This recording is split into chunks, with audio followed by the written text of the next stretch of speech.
शाम की आरती से पहले गंगा के किनारे धुआं ऐसे उठ रहा था जैसे नदी ने अपने भीतर दबे हुए सारे दुहक आकाश को लौटा दिए हों। भैरवपुर की संकरी गलियों में पीतल की घंटियां बज रही थीं और पुराने मंदिर के सामने केले के पत्तों पर फूल, कपूर और तेल के दिए सजाए जा रहे थे। उसी धुंधले उजाले में एक पुलिस जीप धीरे धीरे गांव के बाहर आकर रुकी। उससे उतरा आदमी खाकी वर्दी में था, मगर उसकी आंखों में किसी अधिकारी का कठोर गर्व नहीं, किसी खोए बच्चे की कांपती हुई प्रतीक्षा थी। अर्जुन मिश्रा ने पांव धरते ही मिट्टी को देखा, जैसे वह पहचानना चाहता हो कि क्या धरती भी मनुष्यों की तरह भूल जाती है। 25 वर्ष पहले इसी रास्ते पर वह नंगे पांव दौड़ा करता था। आम के पेड़ से कच्चे आम तोड़ता, मां की डांट सुनता और पिता की पूजा की थाली उठाकर मंदिर तक जाता। आज वही रास्ता छोटा लग रहा था, पर भीतर का भय इतना विशाल हो गया था कि उसकी वर्दी, पदक और पिस्तौल सब उसके सामने निरर्थक लगने लगे। गांव वालों ने पहले जीप देखी, फिर वर्दी, फिर उसके चेहरे पर ठहर गई अजीब शांति।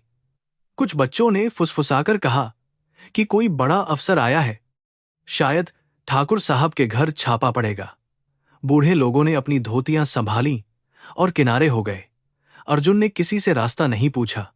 उसे हर मोड़ याद था, हर चबूतरा, वह टूटी कुएं की जगत भी, जहां कभी उसकी बहन कविता ने रोते हुए कहा था कि अगर वह उसे गुड़िया नहीं देगा तो वह मां से शिकायत कर देगी।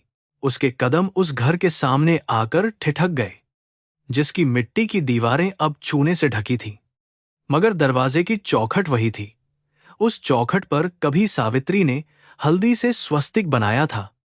जिस दिन अर्जुन पहली बार पाठशाला गया था, अंदर से खांसी की आवाज आई, फिर किसी बर्तन के रखे जाने की धीमी ध्वनि। अर्जुन की उंगलियां अनायास कांप उठीं। उसने कितनी बार अपराधियों के दरवाजे तोड़े थे, पर अपने घर की कुंडी खटखटाने का साहस जुटाने में उसे पूरा जीवन लग रहा था। दरवाजा रघुनाथ मिश्रा ने खोला।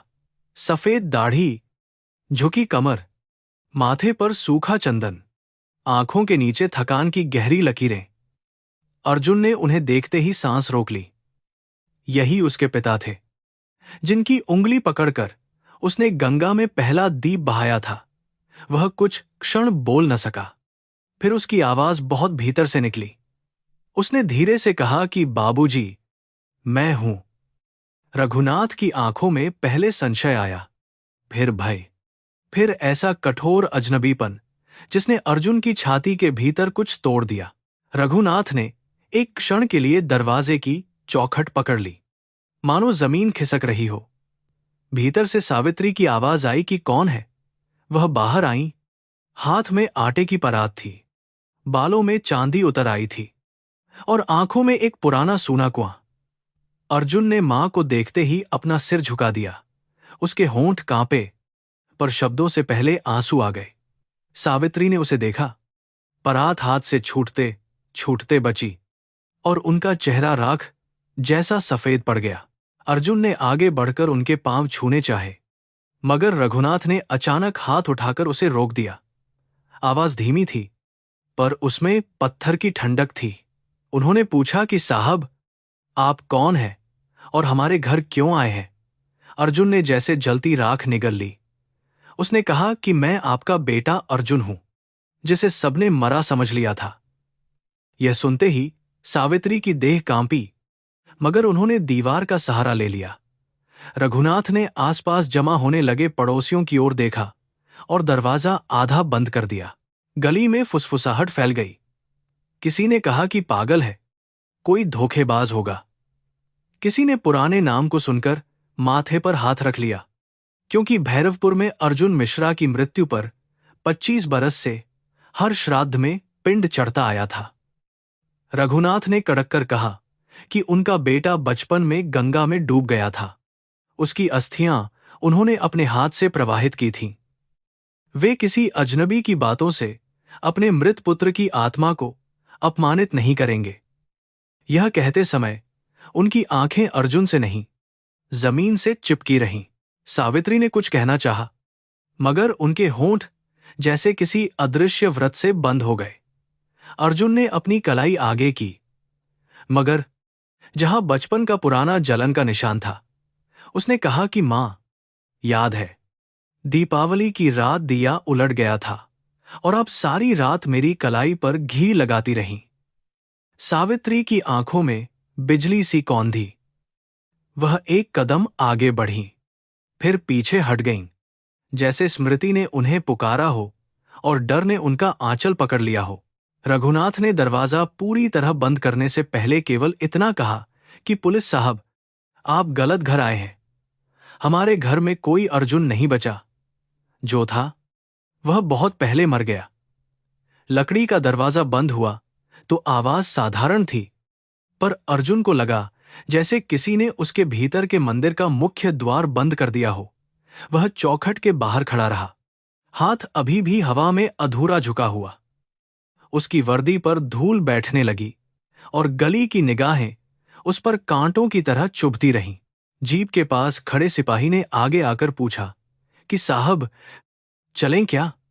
अर्जुन ने कोई उत्तर नहीं दिया। उसे लगा वह उसी क्षण 12 साल का हो गया है। नदी के अंधेरे पानी में हाथ मारता हुआ, किसी आवाज को पुकारता हुआ, पर आज पानी नहीं था, घर था, मां बाप थे, और फिर भी वह उतना ही अकेला था। उसने मुड़कर घर की दीवार को देखा। ऊपर छोटी खिड़की के पीछे किसी छाया ने हिलना चाहा, फिर चुपचाप अंधेरे में विलीन हो गई। गांव के चौपाल तक पहुंचते पहुंचते खबर आग की तरह फैल चुकी थी। लोग कह रहे थे कि कोई अफसर अपने को मृत लड़का बताकर आया है। कुछ जवानों ने हंसते हुए कहा कि नौकरी से फायदा उठाकर कोई जमीन हड़पना चाहता होगा। बूढ़ी चाची दे, चेहरे की बनावट तो रघुनाथ के खानदान जैसी है। उनकी बात पर सबने उन्हें चुप करा दिया, क्योंकि भैरवपुर में पुराने घावों पर बात करना शुभ नहीं माना जाता था। यहां हर सत्य से पहले जात, डर और ठाकुर की छाया पूछी जाती थी। अर्जुन मंदिर के पिछवाड़े वाले पीपल के नीचे जाकर बैठ गया। वहां कभी वह अपने पिता के साथ पूजा के बाद प्रसाद बांटा करता था। आज वही स्थान उसे अदालत जैसा लगा, जहां उसका अतीत कटघरे में खड़ा था और वर्तमान गवाही देने से डर रहा था। दूर ठाकुर देवेंद्र सिंह की हवेली में रोशनी जगमगा रही थी। दीवारों पर नए रंग, लोहे का बड़ा फाटक, पहरेदारों की बंदूकें और भीतर से आती शहनाई की आवाज बता रही थी कि गांव बदल गया था। पर सत्ता का चेहरा अभी भी वही था। थाने का अस्थायी कैंप पंचायत भवन में बनाया गया था। कागजों पर अर्जुन यहां अवैध जमीन कब्जे और मजदूरों की गुमशुदगी की जांच के लिए आया था, पर उसके निजी कारण किसी फाइल में दर्ज नहीं थे। उसने मेज पर रखी लालटेन जलाई, अपना बैग खोला और उसमें से कपड़े में लिपटा छोटा सा चांदी का कड़ा निकाला। यह उसके बचपन की अंतिम वस्तु थी। नदी के किनारे बेहोश मिलने पर भी यह उसकी मुट्ठी में अटका था, जैसे उसकी पहचान ने मृत्यु को भी छोड़ने से इनकार कर दिया हो। उसने कड़े को हथेली पर रखा तो उसे इंस्पेक्टर इमरान खान की आवाज याद आई, जिन्होंने उसे बचाया था। इमरान कहते थे कि बेटा, खून का रिश्ता जन्म देता है, मगर कर्म आदमी को फिर से जन्म देता है। अर्जुन ने उनसे ही चलना, पढ़ना, लड़ना और न्याय का अर्थ सीखा था। फिर भी भीतर कहीं वह बच्चा कभी बड़ा नहीं हुआ, जो हर जन्माष्टमी पर मां की गोद में सोना चाहता था। आज वह बच्चा पहली बार घर लौटा था और घर ने उसे दहलीज पर ही अनाथ कह दिया था। उधर सावित्री रसोई के कोने में बैठी थीं। चूल्हे की आंच बुझ चुकी थी, पर उनकी आंखें जल रही थीं। रघुनाथ बार बार तुलसी के पास जाकर जल चढ़ाते, फिर लौट आते। उनके हाथ कांप रहे थे। सावित्री ने धीरे से पूछा कि आपने उसकी कलाई देखी? रघुनाथ ने कठोर स्वर में कहा कि धोखे के लिए लोग बहुत कुछ जान लेते हैं, पर भीतर ही भीतर वे उस आवाज से कांप रहे थे, जिसमें बालक अर्जुन की पुकार थी। वर्षों से दबाया गया पाप अचानक सांस लेने लगा था। सावित्री ने दीवार पर टंगी छोटी धुंधली तस्वीर को देखा। उसमें 12 वर्ष का अर्जुन माथे पर काजल का टीका लगाए मुस्कुरा रहा था। हर साल उसकी बरसी पर वह तस्वीर फूलों से ढंक जाती थी, पर आज तस्वीर जैसे प्रश्न बन गई थी। क्या मृत बच्चे की मां उस जीवित आदमी को पहचान सकती है जिसे समय ने कठोर बना दिया हो? सावित्री के कानों में वही पुरानी लोरी गूंजने लगी, जिसे सुनकर अर्जुन नींद में भी मुस्कुरा देता था। उन्होंने अपना मुंह आंचल में छिपा लिया। रघुनाथ ने खिड़की से बाहर झांका। पीपल के नीचे अंधेरा था, पर उन्हें लगा कि कोई परछाई अभी भी उनके दरवाजे पर खड़ी है।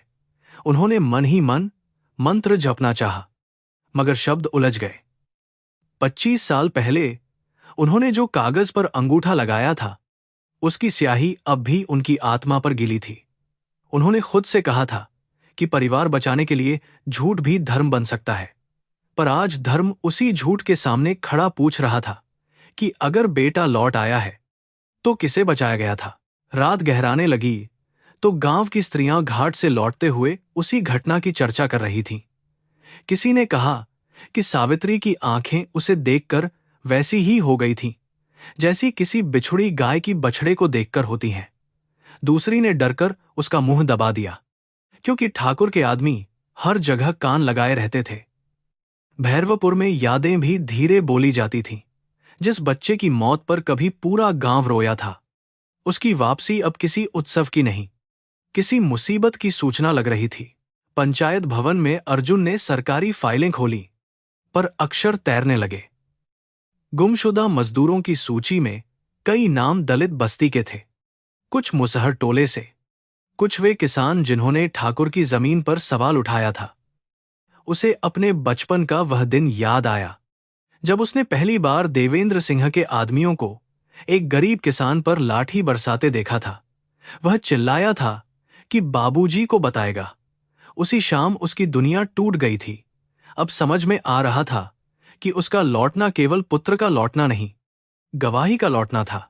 आधी रात के बाद किसी ने पंचायत भवन की खिड़की पर हल्की चोट की। अर्जुन ने पिस्तौल उठाई, फिर सावधानी से दरवाजा खोला। बाहर कोई नहीं था, केवल दरवाजे के पास पीतल की कटोरी में गरम दूध रखा था। ऊपर हल्दी की पतली परत तैर रही थी। उसके साथ केले के पत्ते पर 2 मोटी रोटियां और थोड़ा गुड़ रखा था। अर्जुन ने चारों ओर देखा। दूर गली के मोड़ पर सफेद साड़ी का किनारा एक पल को दिखा, फिर अंधेरे में खो गया। उसकी आंखें भर आईं। वह कटोरी उठाकर भीतर ले आया। हल्दी वाला दूध वैसा ही था जैसा सावित्री उसे बुखार में पिलाती थी। उसने पहला घूंट लिया तो वर्षों की कठोरता टूटती चली गई। वह रोना नहीं चाहता था, क्योंकि पुलिस अधिकारी रोते नहीं, पर उस रात भैरवपुर के पंचायत भवन में एक अधेड़ आदमी अपने बचपन की कटोरी पकड़े चुपचाप रोया। बाहर गंगा बह रही थी, जैसे उसने देखा हो कि कुछ रिश्ते दरवाजे बंद कर देते हैं, फिर भी मां का हाथ किसी अंधेरी गली से रास्ता खोज लेता है। सुबह जब पहली आरती की घंटी बजी, अर्जुन ने वर्दी पहनी और शीशे में खुद को देखा। चेहरे पर नींद नहीं थी, पर आंखों में एक नया निर्णय था। वह समझ चुका था कि घर ने उसे इसलिए नहीं ठुकराया क्योंकि प्रेम मर गया था। वहां कोई भय था, कोई ऐसा बोझ जिसने मां की बाहों और पिता की जुबान को बांध रखा था। उसे अपने आंसू बाद में संभालने थे। पहले उसे उस अतीत तक पहुंचना था जहां से उसका नाम मिटाकर किसी ने पाप की नींव पर साम्राज्य बनाया था। जब वह बाहर निकला, भैरवपुर जाग रहा था। स्त्रियां घड़ों में पानी भर रही थीं, बच्चे स्कूल की थैलियां लटका रहे थे, और ठाकुर की हवेली की ओर से सफेद गाड़ी आ रही थी। गाड़ी में बैठे देवेंद्र सिंह ने अर्जुन को देखकर क्षण भर के लिए आंखें सिकोड़ लीं। उस चेहरे पर पहचान की हल्की छाया आई, फिर मुस्कान की चिकनी परत ने उसे ढक लिया। अर्जुन ने सलाम नहीं किया, वह बस खड़ा रहा, जैसे गंगा किनारे दबा हुआ एक पत्थर 25 बरस बाद पानी से बाहर आ गया हो। देवेंद्र सिंह ने खिड़की नीचे की ओर मीठे स्वर में पूछा कि साहब, गांव में कोई असुविधा तो नहीं? अर्जुन ने कहा कि असुविधा बहुत पुरानी है ठाकुर साहब, बस अब उसका हिसाब नया होगा। पास खड़े लोगों ने सांस रोक ली। हवेली की गाड़ी आगे बढ़ गई, पर धूल देर तक हवा में लटकी रही। अर्जुन ने उस धूल के पार अपने घर की दिशा में देखा। दरवाजे पर सावित्री खड़ी थीं। छिपना चाहती थीं, पर छिप नहीं सकीं। उनकी आंखों में डर था, प्रेम था और एक ऐसी विनती थी जिसे शब्दों में कहना संभव नहीं था। अर्जुन ने सिर झुका लिया, जैसे दूर से ही मां के चरण छू रहा हो। उसने न कोई शिकायत की, न कोई पुकार, पर उसके भीतर एक प्रतिज्ञा जल उठी। वह लौटकर केवल अपना नाम नहीं मांगेगा, वह उन सभी नामों को वापस लाएगा जिन्हें डर, जाति और धन ने मिटा दिया था। फिर शायद किसी दिन यह घर दरवाजा खोलेगा। शायद पिता की आंखें जमीन से उठेंगी। शायद मां बिना कांपे कह सकेंगी कि मेरा बेटा मरा नहीं था।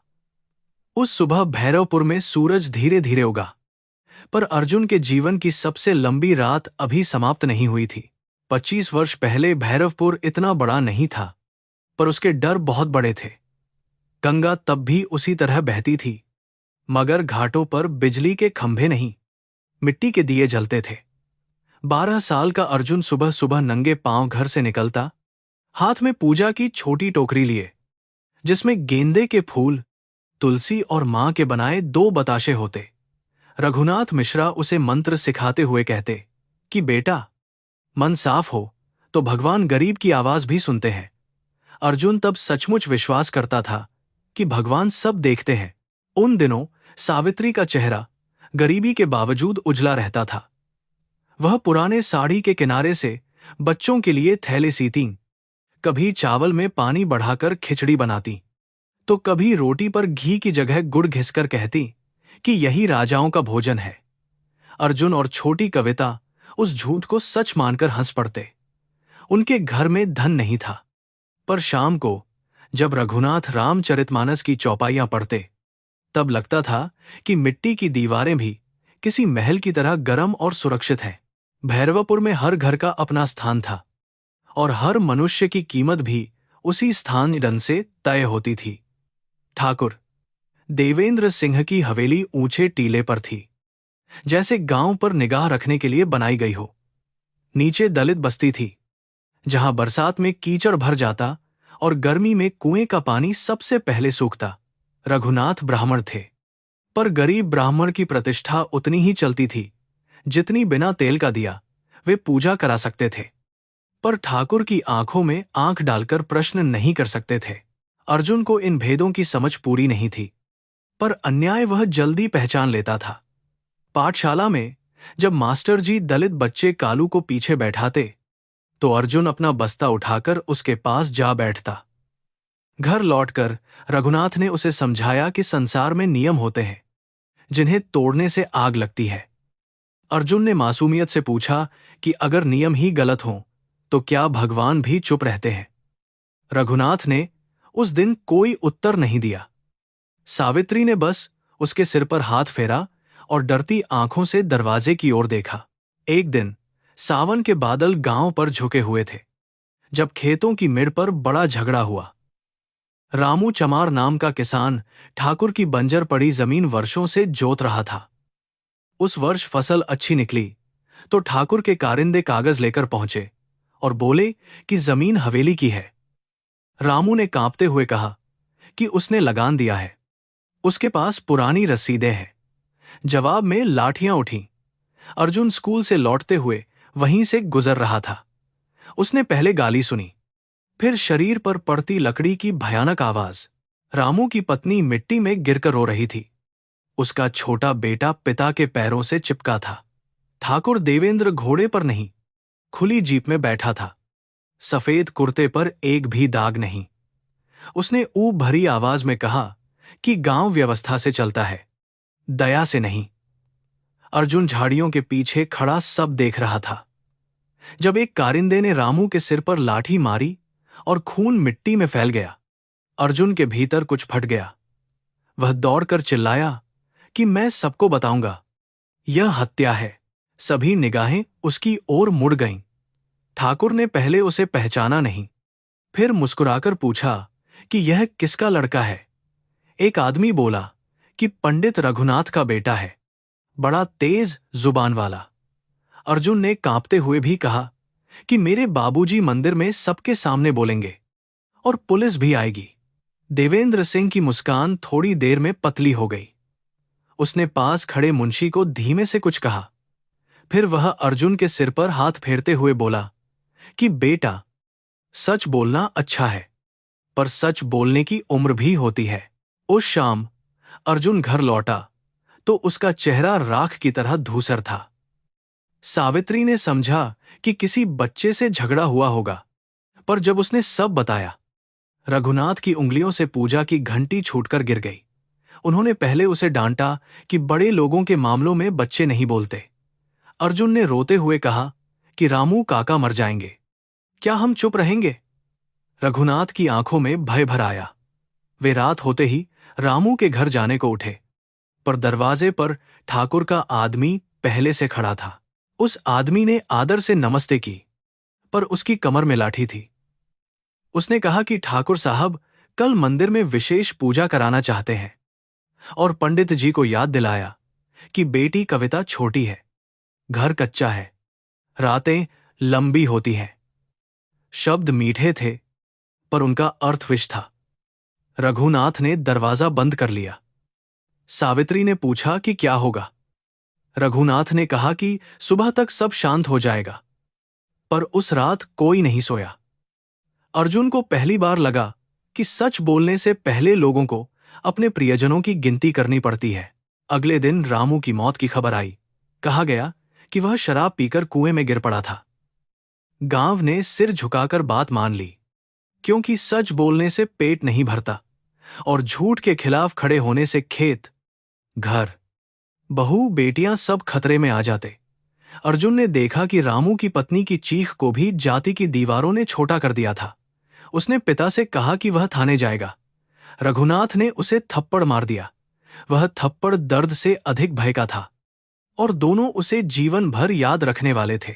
सावित्री ने रात में अर्जुन के गाल पर हल्दी लगाई।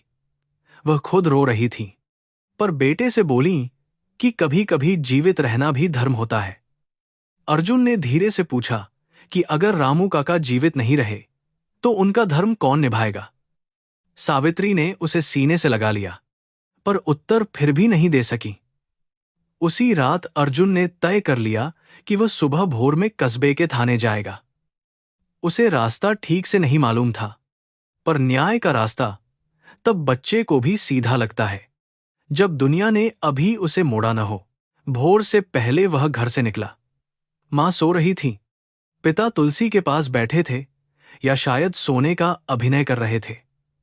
अर्जुन ने चुपचाप अपना छोटा चांदी का कड़ा पहना, जिसे सावित्री ने जन्मदिन पर दिया था, और गली में उतर गया।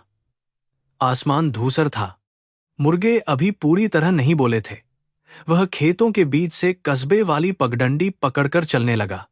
हर झाड़ी उसे डराती, पर रामू का खून उसकी आंखों में इतना ताजा था कि डर पीछे छूटता गया। उसे नहीं पता था कि कोई उसका पीछा कर रहा है। आम के बाग के पास दो आदमी अचानक सामने आ गए। एक ने उसकी बांह पकड़ी, दूसरे ने मुंह दबा दिया। अर्जुन ने लात मारी, दांत काटे, पर वह 12 साल का था, और वे हिंसा के पके हुए आदमी। उसे बोरी में नहीं, एक गमछे से आंख बांधकर बैलगाड़ी में डाला गया। रास्ते भर बैलगाड़ी चरमराती रही, और वह अपनी धड़कनों में मां की लोरी सुनता रहा। किसी ने कहा कि बच्चा बहुत बोलता है। दूसरे ने उत्तर दिया कि नदी सबकी जुबान ठंडी कर देती है। अर्जुन तब पहली बार सचमुच मृत्यु से मिला। जब आंख की पट्टी खोली गई, वह गंगा के सुनसान मोड़ पर था। सुबह की धुंध में पानी चांदी जैसा नहीं, सीसा जैसा ठंडा लग रहा था। दूर कोई नाव नहीं, कोई पुजारी नहीं, कोई स्त्री नहीं जो कलश भरने आए। एक आदमी ने कहा कि पाप नहीं लगेगा, बच्चे को जल में छोड़ना भगवान को सौंपना है। दूसरे ने हंसकर कहा कि भगवान ठाकुर की जमीन पर नहीं बोलते। अर्जुन ने आखिरी बार मां को पुकारा। फिर किसी ने उसे धक्का दिया, और संसार अचानक पानी, अंधेरा और छटपटाहट में बदल गया। गंगा का पानी उसके गले में भर गया। उसे तैरना थोड़ा आता था, पर हाथ पैर किसी ने बांध दिए थे। वह ऊपर उठने की कोशिश करता, फिर भारी शरीर नीचे खिंच जाता। उसी अंधेरे में उसे पिता का चेहरा दिखा, मां की गोद दिखी, कविता की हंसी दिखी। उसे लगा कि भगवान ने सचमुच सब देखा, पर अभी तक कुछ किया नहीं। तभी किसी बहती लकड़ी से उसका शरीर टकराया, बाहों की रस्सी ढीली हुई। उसने पूरे भय, पीड़ा और जीवन की आखिरी इच्छा से खुद को उस लकड़ी पर अटका लिया। कितनी देर वह बहता रहा, उसे कभी याद नहीं आया। कभी वह होश में आता तो आकाश उलटा दिखता, कभी पानी उसे फिर निगल लेता। दोपहर के करीब गंगा ने उसे भैरवपुर से बहुत दूर एक छोटे घाट की कीचड़ में फेंक दिया। वहां इंस्पेक्टर इमरान खान छापे से लौटते हुए रुके थे। उन्होंने पहले उसे मृत समझा, फिर उसकी उंगली हिलती देखी। इमरान ने बिना जाति पूछे, बिना नाम पूछे उसे अपनी चादर में लपेटा और जीप में डाल दिया। किसी अनजाने हाथ ने उस दिन अर्जुन को मृत्यु से चुरा लिया। कस्बे के सरकारी अस्पताल में अर्जुन 3 दिन तक बेहोश रहा। इमरान खान रोज आते, डॉक्टर से पूछते और उसकी मुट्ठी में अटके चांदी के कड़े को देखते। चौथे दिन अर्जुन ने आंख खोली तो पहला शब्द मां था। इमरान झुककर बोले कि बेटा, तुम सुरक्षित हो। उसने टूटे फूटे वाक्यों में भैरवपुर, रामू, ठाकुर और अपने पिता का नाम बताया। इमरान का चेहरा गंभीर हो गया। उन्होंने तुरंत रिपोर्ट लिखनी चाहिए, पर शाम तक खबर आई कि भैरवपुर में पंडित रघुनाथ के बेटे अर्जुन का अंतिम संस्कार हो चुका है। रिपोर्ट में लिखा गया था कि बालक नदी में नहाते समय डूब गया। गांव के 2 गवाहों ने कहा था कि उन्होंने उसका कपड़ा घाट पर पाया। रघुनाथ के अंगूठे का निशान भी बयान पर था। यह सुनते ही अर्जुन ने चीख कर कहा कि झूठ है, बाबूजी ऐसा नहीं करेंगे। इमरान ने उसे बाहों में पकड़ा, पर बालक की दुनिया दूसरी बार टूट रही थी। उसे लगा कि नदी ने उसे बाहर फेंका, पर उसके अपने घर ने उसे फिर से जल में धकेल दिया। उस रात उसने पहली बार रोते रोते पूछा कि क्या जीवित आदमी भी अनाथ हो सकता है। इमरान खान ने जल्द समझ लिया कि मामला केवल एक बच्चे का नहीं, पूरे गांव की भयभीत आत्मा का है। उन्होंने अपने वरिष्ठों को लिखा, पर फाइल ऊपर जाते जाते ठंडी पड़ गई। ठाकुर देवेंद्र सिंह का संबंध विधायक से था, विधायक का संबंध जिला पुलिस से, और गरीब पंडित के बेटे की कहानी किसी कागज पर टिकने से पहले ही गायब कर दी गई। इमरान को चेतावनी मिली कि बच्चा अगर सचमुच जीवित है तो उसकी सुरक्षा कठिन होगी। उन्होंने उस रात लंबी नमाज पढ़ी, फिर निर्णय लिया कि कभी कभी कानून को बचाने के लिए पहले गवाह को बचाना पड़ता है। अर्जुन को दूसरे शहर भेजा गया। उसका नाम कुछ समय के लिए अरविंद लिखा गया। फिर स्कूल में अर्जुन खान मिश्रा कहकर बुलाया जाने लगा, क्योंकि इमरान चाहते थे कि बच्चा अपनी जड़ें न भूले, पर दुश्मनों की नजर में न आए। इमरान की पत्नी नसीमा ने उसे रोटी खिलाई, दवा दी और हर रात माथे पर तेल मलती। अर्जुन मुसलमान घर में रहा, पर वहां उसे कभी अपने देवताओं से दूर नहीं किया गया। ईद पर वह सेवैयां खाता, दीपावली पर नसीमा उसके लिए छोटा दिया जलाती। फिर भी रातों में वह अक्सर चौंक कर उठ बैठता। उसे लगता कोई फिर मुंह दबाकर खींच रहा है। कभी वह नींद में मां को पुकारता, कभी पिता से पूछता कि उन्होंने कागज पर अंगूठा क्यों लगाया।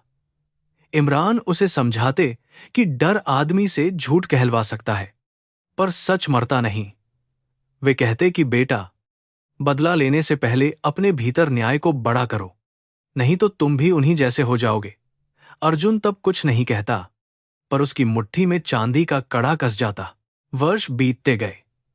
अर्जुन ने पढ़ाई में खुद को झोंक दिया, जैसे हर किताब उसे घर के थोड़ा और निकट ले जाएगी। जब दूसरे बच्चे पिता का पेशा लिखते, वह लंबे समय तक खाली बैठा रहता। एक दिन इमरान ने फॉर्म में उसके अभिभावक के स्थान पर अपना नाम लिखा और कहा कि पिता वह भी होता है जो बच्चे की सांसों की रखवाली करे। अर्जुन ने पहली बार उनके पांव छुए। इमरान ने घबराकर उसे उठाया और हंसते हुए बोले कि इंसानियत में इतना झुकना नहीं पड़ता, बस सीधा खड़ा होना पड़ता है। जब अर्जुन जवान हुआ, उसने पुलिस सेवा चुनने की जिद की। नसीमा ने डरते हुए कहा कि इस नौकरी में गोली, झूठ और राजनीति तीनों साथ चलते हैं। अर्जुन ने उत्तर दिया कि वह उसी अंधेरे में उतरना चाहता है जहां से उसके जीवन को चुराया गया था। इमरान ने उसे कठिन प्रशिक्षण के लिए भेजा, दौड़ते हुए, हथियार चलाते हुए, कानून पढ़ते हुए। अर्जुन भीतर से एक ही बात दोहराता था कि एक दिन वह भैरवपुर लौटेगा, पर लौटेगा बेटे की तरह या गवाह की तरह। इसका उत्तर उसे कभी नहीं मिला। इमरान खान ने अंतिम दिनों में उसे बुलाकर एक पुराना लिफाफा दिया। उसमें भैरवपुर की अधूरी रिपोर्ट, रामू की मृत्यु का विवरण और वह नोट था जिसमें एक अज्ञात मुखबिर ने लिखा था कि पंडित का लड़का ठाकुर के आदेश पर हटाया गया। इमरान ने कहा कि मेरे पास प्रमाण पूरे नहीं थे, पर तुम्हारे पास समय होगा। मगर याद रखना, न्याय केवल अपराधी को पकड़ना नहीं, अपने भीतर की आग को मनुष्य बनाए रखना भी है। अर्जुन ने उनका हाथ पकड़ा। उस दिन वह समझ गया कि उसने एक पिता खोया था, पर कर्म ने उसे दूसरा पिता दिया। इमरान के निधन के बाद अर्जुन ने और कठोर होकर काम किया। उसने कई गिरोह पकड़े, कई लापता बच्चों को घर पहुंचाया, कई गरीबों की जमीन बचाई। लोग कहते कि वह ईमानदार अधिकारी है, पर कोई नहीं जानता था कि हर बचाए गए बच्चे में वह अपना खोया बचपन देखता है। जब भैरवपुर के मजदूरों की गुमशुदगी और जमीन कब्जे की नई फाइल उसके सामने आई, तो पुराने लिफाफे की स्याही जैसे फिर ताजा हो गई। उसने तबादले के आदेश स्वयं मांगे। वरिष्ठों ने इसे साहस समझा, पर यह उसके जीवन का अधूरा संस्कार था। अब पंचायत भवन की मेज पर बैठा अर्जुन उन सभी स्मृतियों को एक एक कर जोड़ रहा था। बाहर सुबह की रोशनी फैल रही थी और भैरवपुर वही गांव होकर भी वैसा नहीं था। रामू का बेटा शायद अब बूढ़े भय के साथ जी रहा होगा। ठाकुर बूढ़ा होकर भी शक्तिशाली था और रघुनाथ, सावित्री जीवित होकर भी किसी श्मशान में बैठे थे। अर्जुन ने चांदी का कड़ा फिर कलाई में पहन लिया। उसे पता था कि 25 वर्ष पहले नदी ने केवल एक बच्चे को नहीं बहाया था, उसने पूरे गांव का सत्य भी बहा दिया था। उसने फाइल बंद की और मन ही मन इमरान खान को प्रणाम किया। फिर उसने अपनी मां की रात वाली कटोरी याद की, हल्दी का स्वाद, गुड़ की गंध और वह सफेद साड़ी का किनारा। उसके भीतर क्रोध था, पर उस क्रोध के नीचे करुणा का ऐसा जल था जिसे वह नकार नहीं सकता था। पिता ने झूठ बोला था, पर क्या उस झूठ की जड़ कायरता थी या परिवार को बचाने की विवशता? उसे उत्तर चाहिए था, पर उत्तर तलवार से नहीं, धैर्य से निकलेंगे। अब वह बच्चा नहीं था, पर वह बच्चा ही उसकी सबसे बड़ी गवाही था। भैरवपुर की सुबह बाहर से शांत दिखती थीं, पर उनके भीतर कई प्रकार की घबराहटें जागती थीं। अर्जुन ने पंचायत भवन से निकलकर सबसे पहले दलित बस्ती की ओर कदम बढ़ाए, जहां रास्ता अभी भी कच्चा था और नालियों का पानी घरों के सामने से बहता था। बच्चों ने उसकी वर्दी देखकर दूरी बना ली, जैसे पुलिस न्याय से पहले डर का नाम हो। कुछ स्त्रियां घूंघट खींचकर भीतर चली गईं। उसे लगा 25 वर्ष बाद भी गांव ने गरीबों को विश्वास नहीं, केवल सावधानी विरासत में दी थी। रामू चमार का घर अब आधा पक्का था, पर दरवाजे पर बैठा आदमी उसी रक्तरेखा का साक्षी था। वह रामू का बेटा हरिलाल था, जो उस दिन पिता के पैरों से चिपका रो रहा था। अब उसकी दाढ़ी में सफेदी थी और आंखों में बचपन से बड़ा भय। अर्जुन ने अपना परिचय अधिकारी के रूप में दिया और पुरानी जमीन के बारे में पूछा। हरिलाल ने पहले सिर झुका लिया, फिर कहा कि साहब, गरीब की जमीन कागज पर होती है, ठाकुर की जमीन आदमी के गले पर। यह कहते हुए उसकी आवाज कांप गई। अर्जुन ने देखा कि हरिलाल की पत्नी भीतर से सुन रही थी। उसने धीमे स्वर में पूछा कि क्या तुम्हारे पिता की मौत दुर्घटना थी? हरिलाल ने होंठ भींच लिए, जैसे भीतर छिपी चीख को दांतों से रोक रहा हो। फिर बोला कि हमारे घर में यह सवाल पूछना मना है, क्योंकि जिस दिन मां ने सच कहा था, उसी रात हमारी झोपड़ी में आग लगी थी। मां तब से आधी पागल रही। अर्जुन की छाती में पुराना दर्द लौट आया। रामू का खून केवल मिट्टी में नहीं मिला था, पीढ़ियों के डर में भी बह गया था। बस्ती से लौटते समय अर्जुन ने हर घर की आंखों में एक ही प्रश्न देखा। लोग चाहते थे कि कोई उनके लिए बोले, पर बोलने वाले की लाश का स्थान भी उन्हें याद था। उसे लगा कि भैरवपुर में मृत्यु केवल मरने वालों की नहीं होती, जीवित लोग भी धीरे धीरे अपने अधिकार, अपनी आवाज, अपनी स्मृतियां दफनाते रहते हैं। उसने नोटबुक में नाम लिखे, खेतों की दिशा पूछी और हर उत्तर के पीछे छिपी चुप्पी को भी दर्ज किया। उसकी जांच सरकारी थी, पर हर पंक्ति निजी रक्त से भीगती जा रही थी। दोपहर तक वह पुराने तालाब के पास पहुंचा, जहां कभी बच्चे कीचड़ में कमल के डंठल तोड़ते थे। अब तालाब का आधा हिस्सा ठाकुर की ईंट भट्ठे की मिट्टी से भर दिया गया था। सरकारी रिकॉर्ड में वह सामुदायिक भूमि थी, और चारों ओर लगे नीले बोर्ड पर सिंह एग्रो ट्रस्ट लिखा था। ट्रस्ट के नाम पर स्कूल, अस्पताल और गौशाला की घोषणाएं थीं, मगर गांव में न स्कूल ठीक था, न अस्पताल। अर्जुन ने तस्वीरें खिंचवाईं और सिपाहियों को नक्शा मिलाने को कहा। कागजों का झूठ जमीन की सांस रोक रहा था। उसने जानबूझकर अपने घर की गली से होकर लौटना चुना। दरवाजा बंद था, पर आंगन में झाड़ू की रेखाएं ताजा थीं। तुलसी चौरे के पास पीतल का लौटा रखा था और दीवार पर सूखती धोती से हल्दी और धूप की मिश्रित गंध आ रही थी। वह कुछ क्षण वहीं ठहरा। अंदर से चक्की की धीमी आवाज आई। सावित्री शायद गेहूं पीस रही थी। अर्जुन को याद आया कि बचपन में वह चक्की पर हाथ रखने की जिद करता और मां कहती कि बेटा, अनाज पीसना आसान है, मन पीसना नहीं। खिड़की की दरार से सावित्री ने उसे देखा। वह खाकी वर्दी में खड़ा था, पर उसकी गर्दन थोड़ा झुकी हुई थी, बिल्कुल वैसी ही जैसे गलती करके बचपन में खड़ा होता था। उनका हाथ चक्की पर रुक गया। गेहूं के दाने अधपिसे रह गए।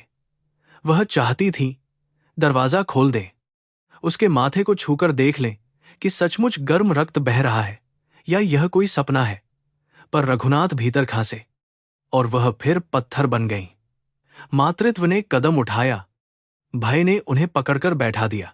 रघुनाथ उस समय पूजा की पुस्तक खोले बैठे थे, पर आंखें अक्षरों पर नहीं टिक रही थीं। उन्होंने भी बाहर की आहट पहचान ली थी। कल रात से ही उनका हृदय किसी अनदेखी अदालत में खड़ा था। वे मन ही मन दोहराते कि यह अफसर उनका अर्जुन नहीं हो सकता, क्योंकि यदि वह अर्जुन है तो 25 वर्षों की पूजा, श्राद्ध, थान, तर्पण सब झूठ के सिंहासन पर बैठे हैं। पर स्मृति लगातार प्रतिवाद करती। वही कद, वही आंखों की जलन, वही कलाई का निशान। झूठ जितना पुराना था, उतना ही थका हुआ भी था। अर्जुन ने दरवाजे को नहीं खटखटाया। वह बस चौखट के पास मिट्टी को देखकर आगे बढ़ गया। उसके पीछे सावित्री का गला भर आया। उन्होंने चक्की से उठी मुट्ठी भर गेहूं की धूल अपने माथे पर लगा ली, जैसे किसी देवता के सामने अपराध स्वीकार कर रही हों। रघुनाथ ने उन्हें देखा और कठोर बनने का प्रयास किया। बोले कि स्त्री का हृदय जल्दी बहक जाता है। सावित्री ने पहली बार उनकी आंखों में देखते हुए कहा कि हृदय बहकता नहीं, पहचानता है। कमरे में ऐसी चुप्पी फैल गई जिसमें पुराने पाप की सांस सुनाई देती थी। शाम को अर्जुन पंचायत भवन में लौटकर गवाहों के बयान व्यवस्थित कर रहा था। तभी एक किशोर लड़का दरवाजे पर आया। उसने कहा कि कविता दीदी ने मंदिर के पीछे मिलने को कहा है। अर्जुन का हाथ रुक गया। कविता का नाम सुनते ही उसकी स्मृति में छोटी बच्ची का चेहरा उभरा, जिसके बालों में लाल रिबन बंधा रहता था। अब वह कैसी होगी? क्या उसे भी वह मर चुका भाई ही याद होगा? उसने लड़के से कुछ नहीं पूछा, केवल इतना कहा कि कह दो, आरती के बाद मैं पीपल के पास रहूंगा। मंदिर के पीछे अंधेरा जल्दी उतरता था। पीपल की जड़ों में तेल के पुराने दिए जमे थे और हवा में बेलपत्र की गंध थी। वहां एक स्त्री सफेद साड़ी में खड़ी थी, माथे पर बिना सिंदूर की लंबी खाली रेखा। उसके चेहरे पर सावित्री की कोमलता और रघुनाथ की थकी हुई गंभीरता दोनों थीं। उसने अर्जुन को देखते ही हाथ जोड़े, पर बोल न सकी। अर्जुन ने धीरे से कहा कि कविता। स्त्री कांप गई, जैसे किसी ने 25 वर्ष पुराने बंद कमरे की कुंडी खोल दी हो। उसकी आंखों में आंसू बिना आवाज गिरने लगे। कविता ने कहा कि मेरे भैया की आवाज भी कभी कभी ऐसी ही लगती थी। फिर तुरंत पीछे हटकर बोली कि क्षमा कीजिए, मैं पाप कर रही हूं, मृतक को जीवित में खोज रही हूं। अर्जुन ने जेब से चांदी का कड़ा निकाला। मंदिर की हल्की लौ में वह पुरानी चमक के साथ जाग उठा। कविता ने उसे छूते ही मुंह पर हाथ रख लिया। यही कड़ा उसने बचपन में छिपाकर पहन लिया था और अर्जुन ने उसे रुलाकर वापस लिया था। इतनी छोटी स्मृति ने इतना बड़ा प्रमाण बनकर दोनों के बीच का समय तोड़ दिया। फिर भी कविता ने तुरंत उसे भाई नहीं कहा। उसने कांपते हुए पूछा कि मां रात को तुम्हारे लिए दूध छोड़ आई थी क्या? अर्जुन की आंखें भर आईं। उसने सिर हिलाया। कविता ने पीपल के तने से सिर टिका लिया। बोली कि मैंने उन्हें जाते देखा था, पर रोक न सकी। घर में आपका नाम लेना मना है। तस्वीर पर फूल चढ़ते हैं, पर नाम हवा में भी नहीं बोलते। अगर आप सच में वही हैं, तो हमारा घर मंदिर नहीं, एक ऐसा श्मशान है जहां हर दिन जीवित लोग मृतक की तरह रहते हैं। अर्जुन ने उससे पूछा कि मां बाबूजी ने मुझे पहचानकर भी क्यों ठुकराया? कविता ने चारों ओर देखा, जैसे पेड़ों में भी कान हो। वह बोली कि बचपन में मुझे केवल इतना बताया गया कि भैया नदी में डूब गए, पर मैं बड़ी हुई तो कई रातों में बाबूजी को नींद में रोते सुना। वे कहते थे कि अंगूठा मेरा था, पाप मेरा नहीं। ठाकुर के आदमी अक्सर घर आते, कभी चावल भेजते, कभी धमकी। मां हर साल गंगा किनारे दूर तक देखती रहती, मानो पानी से कोई लौट आएगा। कविता की अपनी कहानी भी दुख से भरी थी।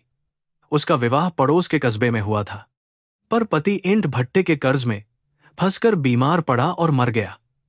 ससुराल ने उसे अपशकुनी कहकर लौटा दिया। वह मायके आ गई, जहां पहले से ही एक मृत बेटे की छाया थी। उसने धीरे से कहा कि विधवा स्त्री और मृत पुत्र की मां एक ही आंगन में रहती हैं। साहब, दोनों को लोग दया से देखते हैं, पर कोई सचमुच उनके भीतर नहीं उतरता। अर्जुन ने महसूस किया कि उसके खोने से केवल उसका जीवन नहीं टूटा था। कविता ने बताया कि ठाकुर की हवेली अब धर्म और सेवा की बातें करती है।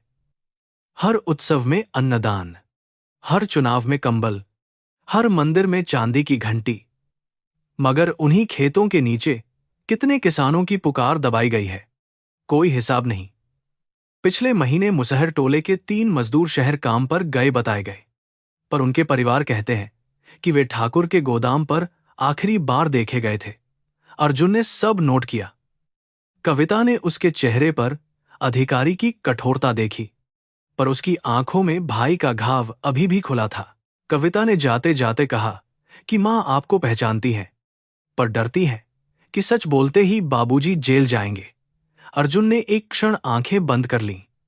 वह जिस उत्तर से डर रहा था, वही सामने था। पिता ने झूठ बोला था, पर उस झूठ के चारों ओर पत्नी, बेटी और धमकियों की बाढ़ थी। क्या कानून उस भय को समझता है? क्या पुत्र उस पाप को क्षमा कर सकता है? कविता ने धीरे से उसके चरण छुए। अर्जुन घबरा गया। उसे उठाया और पहली बार फुसफुसाकर बोला कि बहन, ऐसा मत कर। उस रात भैरवपुर पर बादल छा गए।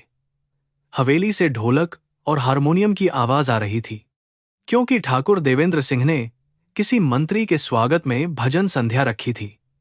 गांव के गरीब वहां प्रसाद लेने जाते, पर उनकी आंखें पहरेदारों से बचतीं। अर्जुन ने दूर से हवेली को देखा।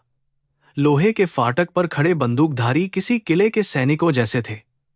भीतर चमकती रोशनियों में उसे वह सुबह याद आई, जब उसे नदी में धकेलने वाले आदमी ने कहा था कि भगवान ठाकुर की जमीन पर नहीं बोलते। शायद अब बोलने का समय आ गया था। अगली सुबह अर्जुन तहसील कार्यालय पहुंचा। पुराने रजिस्टरों पर धूल जमी थी और बाबू लोग पहले तो फाइलें गुम बताने लगे। जब उसने लिखित आदेश दिखाया तो अलमारियां खुली। सामुदायिक तालाब, दलित बस्ती की चरागाह, रामू की जोत, सब धीरे धीरे किसी ट्रस्ट, किसी दानपत्र, किसी नकली बिक्री में बदल चुके थे। कई दस्तावेजों में रघुनाथ मिश्रा के हस्ताक्षर गवाह के रूप में थे। अर्जुन की उंगलियां ठंडी हो गईं। पिता केवल एक झूठे बयान तक सीमित नहीं रहे थे, उन्हें बार बार भय की मुहर बनना पड़ा था। वह सीधे घर नहीं गया, पर शाम को रघुनाथ स्वयं पंचायत भवन आए। उनकी चाल धीमी थी, पर चेहरे पर कृत्रिम कठोरता थी। उन्होंने कहा कि साहब, गांव में पुराने मामलों को कुरेदना ठीक नहीं, शांति बड़ी चीज होती है। अर्जुन ने पहली बार उन्हें अधिकारी की कुर्सी से देखा, पुत्र की आंखों से नहीं। उसने पूछा कि शांति किसकी? पंडित जी, मरने वालों की या उन लोगों की जिन्होंने उन्हें मरने दिया? रघुनाथ का चेहरा पीला पड़ गया।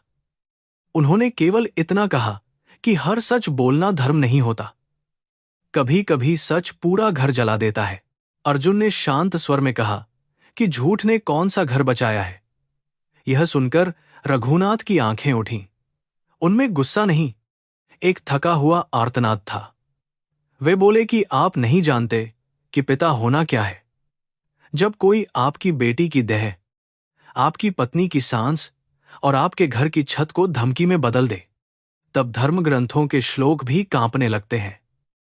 अर्जुन के भीतर का बच्चा चीखना चाहता था कि आपने मुझे क्यों नहीं खोजा, पर अधिकारी चुप रहा। दोनों पुरुषों के बीच रक्त का रिश्ता खड़ा था, पर नामहीन। रघुनाथ उठे तो अर्जुन ने धीमे से पूछा कि अगर आपका बेटा सचमुच लौट आए तो क्या आप उसे पहचानेंगे? बूढ़े ने कुर्सी की पीठ पकड़ी। कुछ क्षण तक उनकी सांस भारी रही, फिर बोले कि मेरा बेटा लौटेगा नहीं, क्योंकि मैंने उसे अपने ही हाथों अग्नि दी है। यह वाक्य कहते समय उनकी आवाज टूट गई। अर्जुन ने देखा कि अपराध मनुष्य को कठोर नहीं, भीतर से खोखला कर देता है। रघुनाथ चले गए, पर कमरे में चंदन, पसीने और पछतावे की मिली जुली गंध देर तक बनी रही। सावित्री उस रात फिर आईं, पर इस बार दूध के साथ छोटी कटोरी में खीर भी थी। अर्जुन ने दरवाजा खोलकर उन्हें सामने देख लिया। दोनों कुछ क्षण न बोले। सावित्री ने कटोरी आगे की, पर हाथ कांपने से खीर छलक गई। अर्जुन ने कहना चाहा कि मां, पर शब्द गले में अटक गया। सावित्री ने आंखें बंद कर लीं और फुसफुसाईं कि साहब, रात में अकेले काम करते होंगे, थोड़ा खा लीजिए। वह उसे पुत्र नहीं कह सकी, पर उनकी आवाज ने जो छिपाया, आंसुओं ने बता दिया। अर्जुन ने कटोरी ले ली और केवल इतना पूछा कि क्या मृतकों को भी भूख लगती है?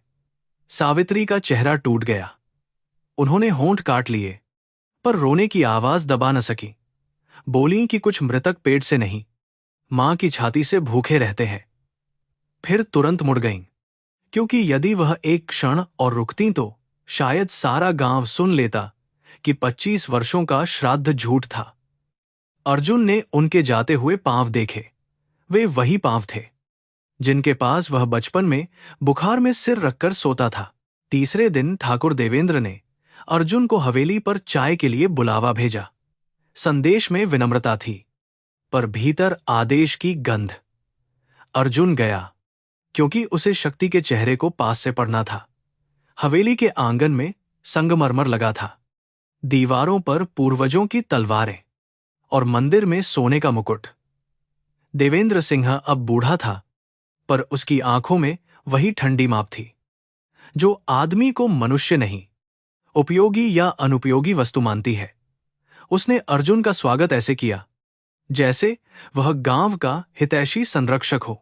चाय की मेज पर देवेंद्र ने कहा कि साहब, पुराने गांवों में कागज हमेशा साफ नहीं होते, पर नीयत सेवा की रही है। उसने अस्पताल, स्कूल, गौशाला, धर्मशाला का वर्णन किया, जबकि अर्जुन जानता था कि उनमें से आधे केवल बोर्डों पर जीते हैं। फिर ठाकुर ने अचानक पूछा कि आपने पंडित रघुनाथ के घर में भी रुचि ली है? अर्जुन ने उसकी आंखों में देखा। देवेंद्र मुस्कुराया और बोला कि बेचारे बूढ़े हैं, एक बेटे की मौत ने उन्हें तोड़ दिया था। कुछ लोग मृतकों की याद का फायदा उठाकर घरों में आग लगाते हैं। अर्जुन ने कप नीचे रख दिया, बोला कि आग कभी कभी राख में छिपी रहती है, ठाकुर साहब, बस हवा का इंतजार करती है। देवेंद्र ने हंसने की कोशिश की, पर उसकी उंगलियां चम्मच पर कस गईं।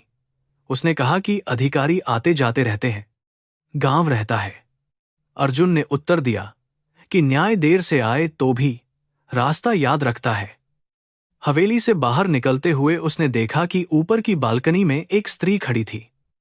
वह शायद देवेंद्र की बेटी मीरा थी, जिसकी आंखों में पिता का गर्व नहीं, किसी अज्ञात बेचैनी की छाया थी। भैरवपुर में अब अर्जुन की उपस्थिति साधारण जांच नहीं रही थी। हर कोई उसे देखता, पर नाम से नहीं पुकारता। कुछ बच्चे उसके पीछे पीछे चलते, फिर हंसकर भाग जाते। दलित बस्ती के लोग आशा और भय के बीच झूलते। रघुनाथ मंदिर में मंत्र भूलने लगे। सावित्री हर रात एक अतिरिक्त रोटी सेंकती और फिर उसे किसी कटोरी में छिपाकर भेजने का बहाना ढूंढती। कविता घर और पंचायत भवन के बीच अदृश्य सेतु बन गई, पर खुले शब्द अभी भी जन्म लेने से डरते थे, क्योंकि ठाकुर की छाया हर दहलीज पर पड़ी थी। एक शाम अर्जुन अपने पुराने आंगन के बाहर खड़ा था, जब भीतर से वही लोरी सुनाई दी जिसे सावित्री कभी उसे सुलाते समय गाती थी। आवाज बहुत धीमी थी, शायद स्वयं को भी सुनाने भर की। अर्जुन की आंखें बंद हो गईं। वह अचानक न अधिकारी रहा, न गवाह, न पीड़ित। वह केवल वह बच्चा था जिसकी नींद मां की हथेली पर रखी रहती थी। लोरी अधूरी रह गई क्योंकि सावित्री रो पड़ी थी।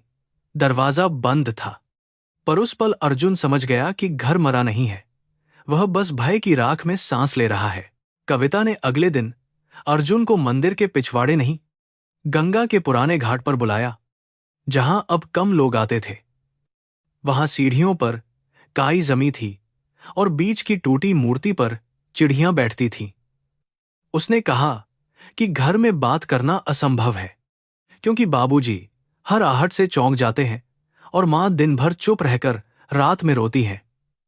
अर्जुन ने देखा कि कविता के हाथों में कपड़े की छोटी पोटली थी। वह उसे ऐसे पकड़े थी जैसे उसमें स्मृति नहीं, किसी जीवित रिश्ते की धड़कन बंद हो। कविता ने पोटली खोली तो उसमें पुरानी नीली कमीज का एक फटा टुकड़ा था, जिस पर हल्दी और मिट्टी के पुराने धब्बे अब भी जमे थे। उसने बताया कि जिस दिन भैया के कपड़े घाट से मिले बताए गए, मां ने सब जलाने नहीं दिया था। उन्होंने एक टुकड़ा छिपा लिया।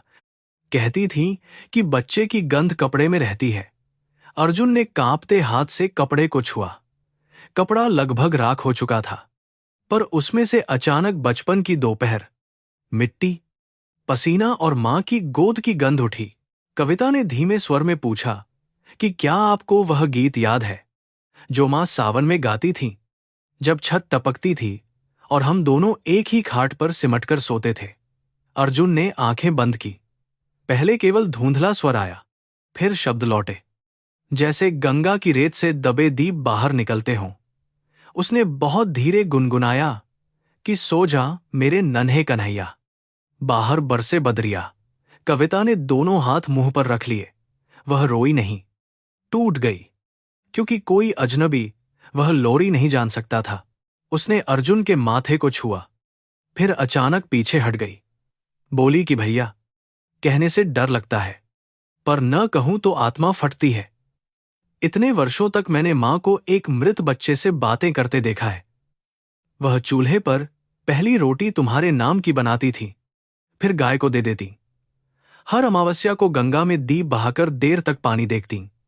मैं सोचती थी कि यह शोक है, पर अब लगता है कि मां को भीतर से पता था कि उनका बेटा कहीं सांस ले रहा है। अर्जुन ने पहली बार खुले स्वर में कहा कि कविता, मैं लौट आया हूं, पर जिस घर में लौटना चाहता था, वहां मेरी जगह तस्वीर ने ले ली है। कविता ने उसके हाथ पकड़ लिए। वह बोली कि तस्वीर को फूल मिलते रहे, पर मां की गोद खाली रही। बाबूजी ने श्राद्ध करवाया, पर हर मंत्र के बाद उनकी आवाज टूटती थी। ठाकुर के लोग पहले साल तक आते रहे। वे देखते थे कि घर में कोई खोज की बात तो नहीं करता। मां ने एक बार कसम खाकर कहा था कि वह कस्बे जाएगी। उसी रात बाबूजी को बहुत मारा गया। यह सुनकर अर्जुन के भीतर कठोर अधिकारी चुप हो गया और बेटा जागा। उसने पूछा कि किसने मारा। कविता बोली कि कोई खुलकर नहीं कहता, पर रात में 3 आदमी आए थे। अगले दिन बाबूजी की पीठ पर नीले निशान थे और उन्होंने कहा कि सीढ़ी से गिर गए। उसके बाद घर में नियम बन गया कि अर्जुन का नाम केवल पूजा में लिया जाएगा, जीवन में नहीं। मां ने विरोध किया तो बाबूजी ने उनके सामने हाथ जोड़ दिए। बोले कि एक बेटा गया है, बाकी को बचा रहने दो। कविता ने एक और बात बताई जिसे सुनकर अर्जुन की सांस भारी हो गई।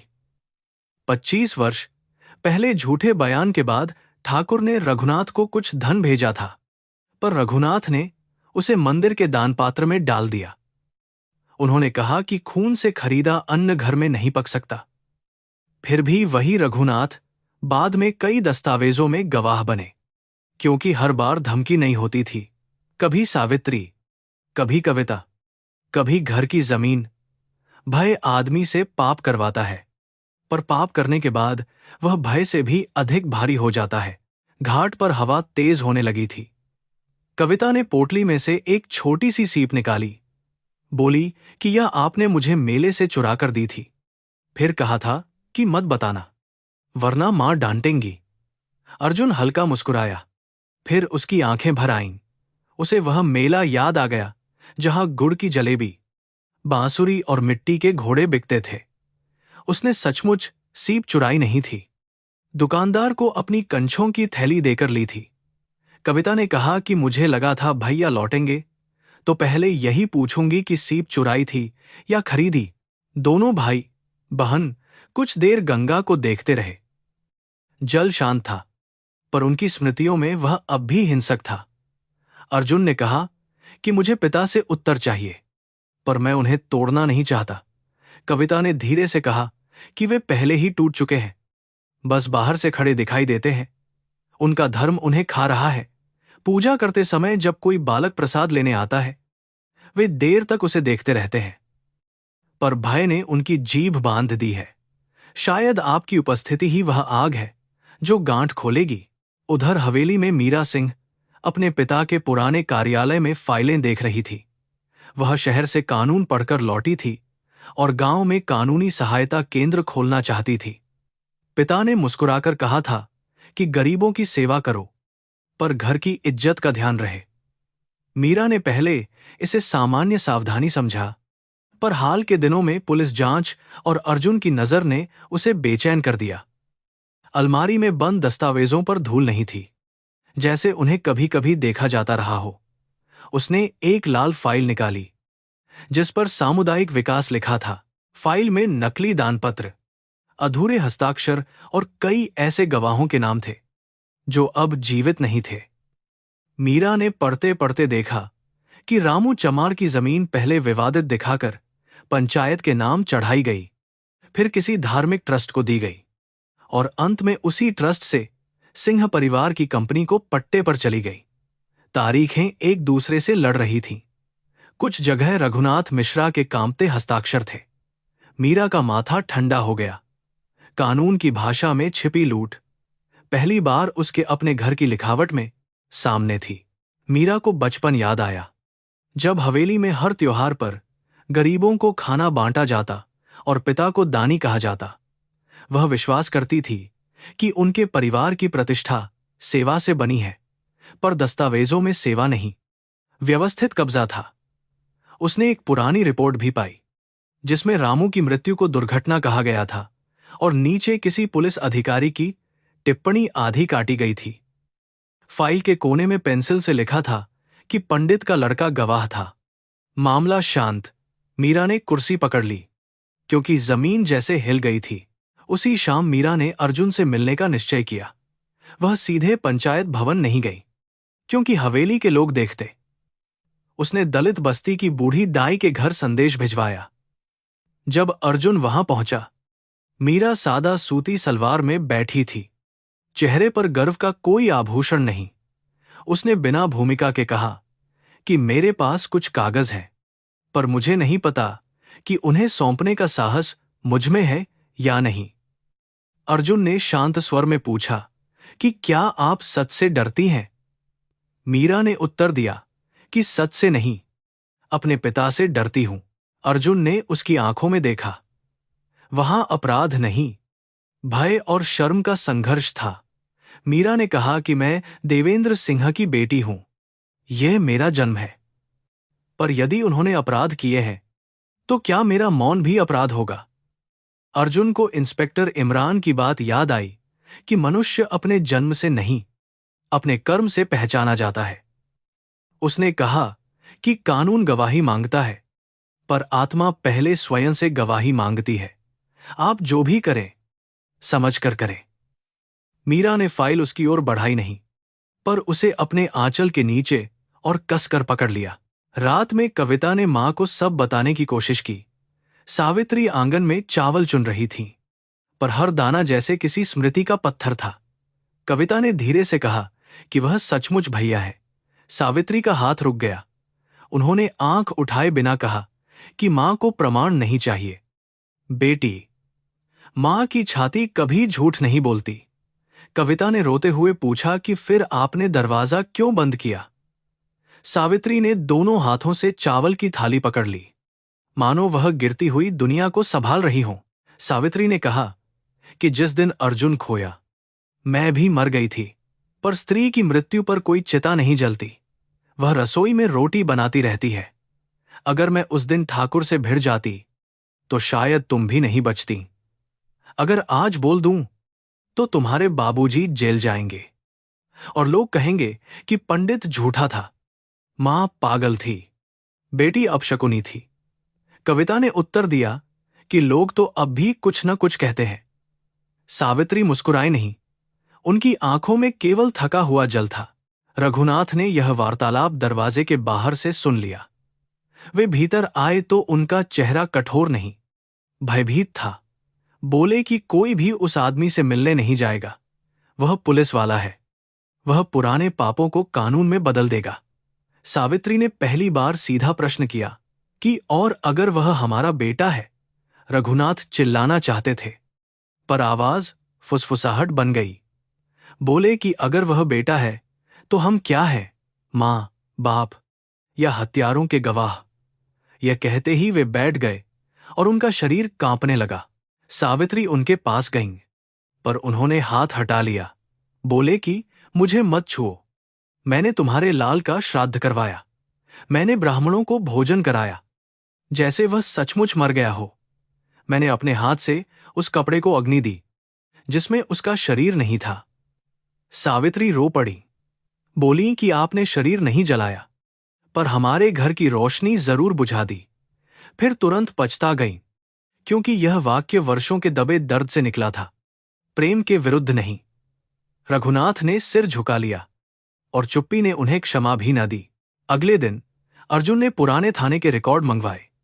उनमें से अधिकांश फाइलें नमी से खराब थीं, पर इमरान खान की अधूरी रिपोर्ट की प्रति मिलना चमत्कार था। किसी ने उसे पूरी तरह नष्ट नहीं किया था, शायद क्योंकि सत्य भी कभी कभी किसी ईमानदार हाथ से चिपक कर बच जाता है। उसमें अर्जुन के जीवित मिलने का उल्लेख नहीं था, पर रामू की हत्या की प्रारंभिक शंका लिखी थी। साथ ही एक नोट था कि बालक अर्जुन संभावित साक्षी है। तारीख उस दिन से एक दिन पहले की थी, जब उसे मृत घोषित किया गया। फाइल पढ़ते हुए अर्जुन को लगा कि 25 वर्षों से उसका जीवन दो कागजों के बीच फंसा था। एक कागज कहता था कि वह गवाह था, दूसरा कहता था कि वह मृत था।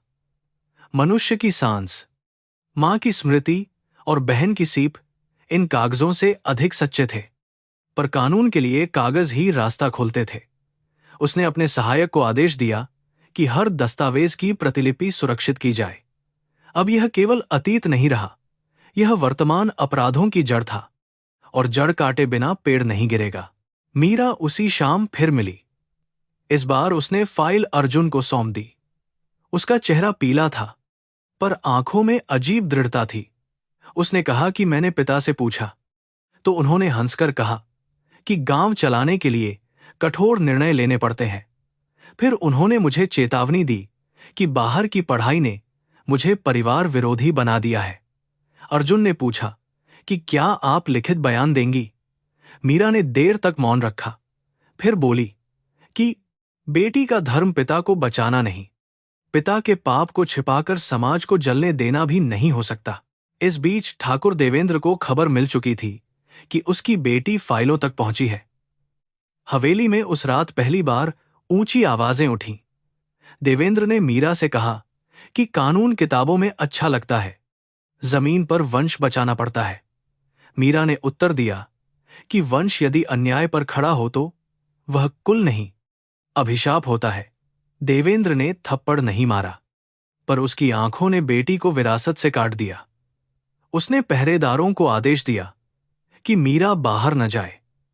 हवेली, जो कभी उसे घर लगती थी, अचानक सोने का पिंजरा बन गई। कविता ने यह खबर सुनी तो अर्जुन को चेताया। उसने कहा कि ठाकुर अब सीधे वार करेगा। अर्जुन ने कहा कि सत्य की राह में यह अपेक्षित है, पर भीतर वह मां, पिता के लिए अधिक चिंतित था। उसी रात रघुनाथ के घर के बाहर दो अजनबी घूमते देखे गए। सावित्री ने दीप बुझा दिए और कविता को भीतर बंद कर लिया। रघुनाथ ने मंत्र जपना शुरू किया, पर शब्द कांपते रहे। वे जानते थे कि पाप का मालिक कभी अपने गवाहों को स्वतंत्र नहीं छोड़ता। झूठ से खरीदी गई शांति की कीमत फिर मांगी जा रही थी। अर्जुन ने सुरक्षा बढ़ाई, पर उसने घर के बाहर पुलिस तैनात नहीं की, क्योंकि वह नहीं चाहता था कि गांव में बात और बिगड़े। उसने स्वयं देर रात उस गली से गुजरना शुरू किया। एक रात उसने देखा कि सावित्री दरवाजे पर खड़ी है। उन्होंने उसे आते देखा, पर भीतर नहीं गईं। पहली बार दोनों बिना किसी कटोरी, बिना किसी बहाने के आमने सामने थे। सावित्री ने बहुत धीमे कहा कि तुम्हारे कंधे पर बचपन में तिल था। अर्जुन ने वर्दी का कॉलर थोड़ा हटाया। वही तिल वहां था, समय से गहरा पर जीवित। सावित्री आगे बढ़ी, हाथ उठाया, पर फिर रोक लिया। बोली कि मैं तुम्हें छू लूं तो शायद बच नहीं पाऊंगी। अर्जुन ने कहा कि मां, मैं भी इतने वर्षों से इसी स्पर्श पर जीवित हूं। यह सुनते ही सावित्री के घुटने कांप गए। उन्होंने दीवार पकड़ ली। आंखों से आंसू बहते रहे, पर उन्होंने आवाज नहीं निकाली। घर के भीतर रघुनाथ की खांसी सुनाई दी और वह फिर भय में लौट गईं। जाने से पहले उन्होंने केवल इतना कहा कि गंगा सब देखती है। बेटा, एक दिन वह हमारे झूठ भी बहा ले जाएगी। उस रात अर्जुन सो नहीं पाया। मां ने उसे बेटा कहा था, पर फुसफुसाकर, अंधेरे में, भय के नीचे दबाकर। फिर भी वह शब्द उसके लिए किसी राजपत्रित प्रमाण से बड़ा था। उसने कड़ा कलाई में कसकर पहना और निर्णय लिया कि अब सत्य को केवल अदालत के कागजों तक सीमित नहीं रखा जाएगा। गांव को जानना होगा कि किसे मरा कहकर दफनाया गया, किसकी जमीन छीनी गई और किस भय ने माता पिता को अपने ही बच्चे से पराया बना दिया। पर इस उद्घाटन से पहले उसे पिता की आंखों में अंतिम बार मनुष्य को खोजना था। सुबह उसने रघुनाथ को घाट पर पाया। बूढ़ा आदमी जल में कमर तक खड़ा था, बार बार डुबकी लगाता, जैसे त्वचा से अपराध धोना चाहता हो। अर्जुन किनारे खड़ा रहा। रघुनाथ ने उसे देखा तो बाहर आए, पर भागे नहीं। लंबे मौन के बाद अर्जुन ने पूछा कि बाबूजी, क्या गंगा झूठे श्राद्ध स्वीकार करती है? रघुनाथ की देह जैसे पत्थर बन गई। उन्होंने पहली बार उसे ध्यान से देखा, आंख से आंख मिलाकर। फिर टूटे स्वर में बोले कि बेटा, गंगा स्वीकार नहीं करती, पर मां बाप कभी कभी डर के कारण अपने ही बच्चे को खो देते हैं। रघुनाथ के मुंह से बेटा शब्द निकला तो गंगा की हवा भी जैसे ठहर गई। अर्जुन ने वर्षों तक इस एक संबोधन की प्रतीक्षा की थी, पर जब वह मिला, उसमें स्वागत नहीं, पश्चाताप की राख मिली हुई थी। बूढ़े पिता ने जल से बाहर आते हुए अपने गीले वस्त्र निचोड़े, पर उनकी आंखों से गिरता पानी किसी नदी का नहीं था। अर्जुन ने उन्हें सहारा देना चाहा, पर रघुनाथ पीछे हट गए। बोले कि मुझे मत छुओ, मैंने तुम्हें खोया नहीं, मैंने तुम्हें खोने की गवाही दी है। अर्जुन ने शांत रहने की कोशिश की, पर भीतर वर्षों का बच्चा कांप उठा। उसने पूछा कि जब आपको पता था कि मैं मरा नहीं हो सकता, तब आपने खोजा क्यों नहीं? रघुनाथ ने गंगा की ओर देखा। जैसे उत्तर वहीं डूबा हो। बोले कि पहले दिन मैं पागलों की तरह घाट घाट भागा था। दूसरे दिन ठाकुर के लोग आए। तीसरे दिन उन्होंने तुम्हारी मां के सामने कविता को पकड़कर कहा कि एक लड़का गया है। दूसरा शोक मत बनाओ। चौथे दिन मैंने अंगूठा लगा दिया। पांचवें दिन से मैं पिता कहलाने योग्य नहीं रहा। यह स्वीकारोक्ति अर्जुन पर तलवार की तरह नहीं, किसी भारी पत्थर की तरह गिरी। वह पिता को अपराधी भी देख रहा था और टूटा हुआ मनुष्य भी। कानून कहता था कि झूठी गवाही अपराध है। पुत्र का हृदय कहता था कि भयभीत आदमी की आत्मा भी कैद होती है। उसने रघुनाथ से पूछा कि क्या आप अदालत में सच बोलेंगे? रघुनाथ कांप गए।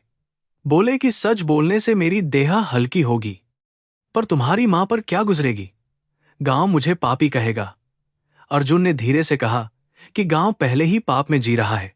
उस दिन से जांच का चेहरा बदल गया। अर्जुन ने पंचायत भवन में खुली सुनवाई की घोषणा करवाई, जिसमें जमीन, मजदूरों और पुराने मामलों पर बयान लिए जाने थे। सूचना ढोल से पिटवाई गई, पर ढोलकिया की आवाज में भी डर था। ठाकुर की हवेली से संदेश आया कि ऐसे कदम से गांव की शांति भंग होगी। अर्जुन ने उत्तर भिजवाया कि शांति का अर्थ अन्याय की चुप्पी नहीं होता। दोपहर तक पंचायत भवन के बाहर भीड़ जमा हुई, पर कोई भीतर आने का साहस नहीं कर रहा था। लोग न्याय देखना चाहते थे, उसमें भाग लेना नहीं। सबसे पहले हरिलाल आया। वह दरवाजे पर लंबे समय तक खड़ा रहा, जैसे पिता की छाया उसके पैर पकड़ रही हो। अर्जुन ने उसे बैठाया और पानी दिया। हरिलाल ने बयान शुरू किया तो उसकी आवाज बार बार टूटती रही। उसने बताया कि उसके पिता रामू को खेत की मेड़ पर पीटा गया। फिर रात में खबर आई कि दुर्घटना हुई। मां ने विरोध किया तो झोपड़ी जलाई गई। उसने यह भी कहा कि पंडित रघुनाथ उस दिन सच जानते थे, पर बोले नहीं। अर्जुन ने यह वाक्य दर्ज किया और कलम का भार अचानक असह्य हो गया। हरिलाल के बाद मुसहर टोले की कमला आई, जिसका पति 6 महीने से लापता था। उसने कहा कि उसे शहर काम पर भेजने की बात झूठ है, क्योंकि वह बिना अपनी बेटी की चूड़ियां लिए कभी नहीं जाता। आखिरी बार उसे ठाकुर के गोदाम में देखा गया था, फिर किसी ने उसे नहीं देखा। कमला ने अपने फटे आंचल से एक पुरानी चिट्ठी निकाली, जिसमें पति ने लिखा था कि मजदूरी नहीं मिली और पहरेदार बाहर नहीं जाने देते। यह पढ़ते समय सभा में बैठी स्त्रियों की आंखें झुक गईं। गरीबी का बंधन अक्सर जेल से भी गहरा होता है। तीसरे दिन तक बयान बढ़ते गए। कोई चरागाह के कब्जे की बात करता, कोई नकली कर्ज की, कोई बंधुआ मजदूरी की। कई लोग आधे वाक्य में चुप हो जाते, क्योंकि बाहर ठाकुर के आदमी खड़े रहते। अर्जुन ने अतिरिक्त बल बुलाया, पर वह समझता था कि बंदूकें भय को रोक सकती हैं, मिटा नहीं सकती। भय तब मिटेगा जब पहला आदमी सच बोलकर जीवित रहेगा। उसने हर गवाह को लिखित सुरक्षा दी। यह कागज गरीबों के लिए ढाल से अधिक ताबीज था, जिसे वे छाती से लगाकर घर लौटते। हवेली में देवेंद्र सिंह का क्रोध अब सज्जनता के आवरण से बाहर आने लगा था। उसने सरपंच, पुजारी, व्यापारियों और कुछ पुलिस वालों को बुलाया। बोला कि एक बाहरी अधिकारी गांव की जड़ों को काट रहा है। किसी ने धीमे से कहा कि अधिकारी तो इसी गांव का बताया जा रहा है। देवेंद्र ने मेज पर हाथ मारा। बोला कि मृतकों को जिंदा करने से कानून नहीं चलता। उसकी आंखों में पहली बार वह घबराहट दिखी, जो केवल तब आती है जब आदमी समझता है कि जिन कागजों को उसने दफनाया था वे फिर बोलने लगे हैं। मीरा को हवेली में बंद रखा गया था, पर उसके भीतर की वकालत अब कैद नहीं रह सकती थी।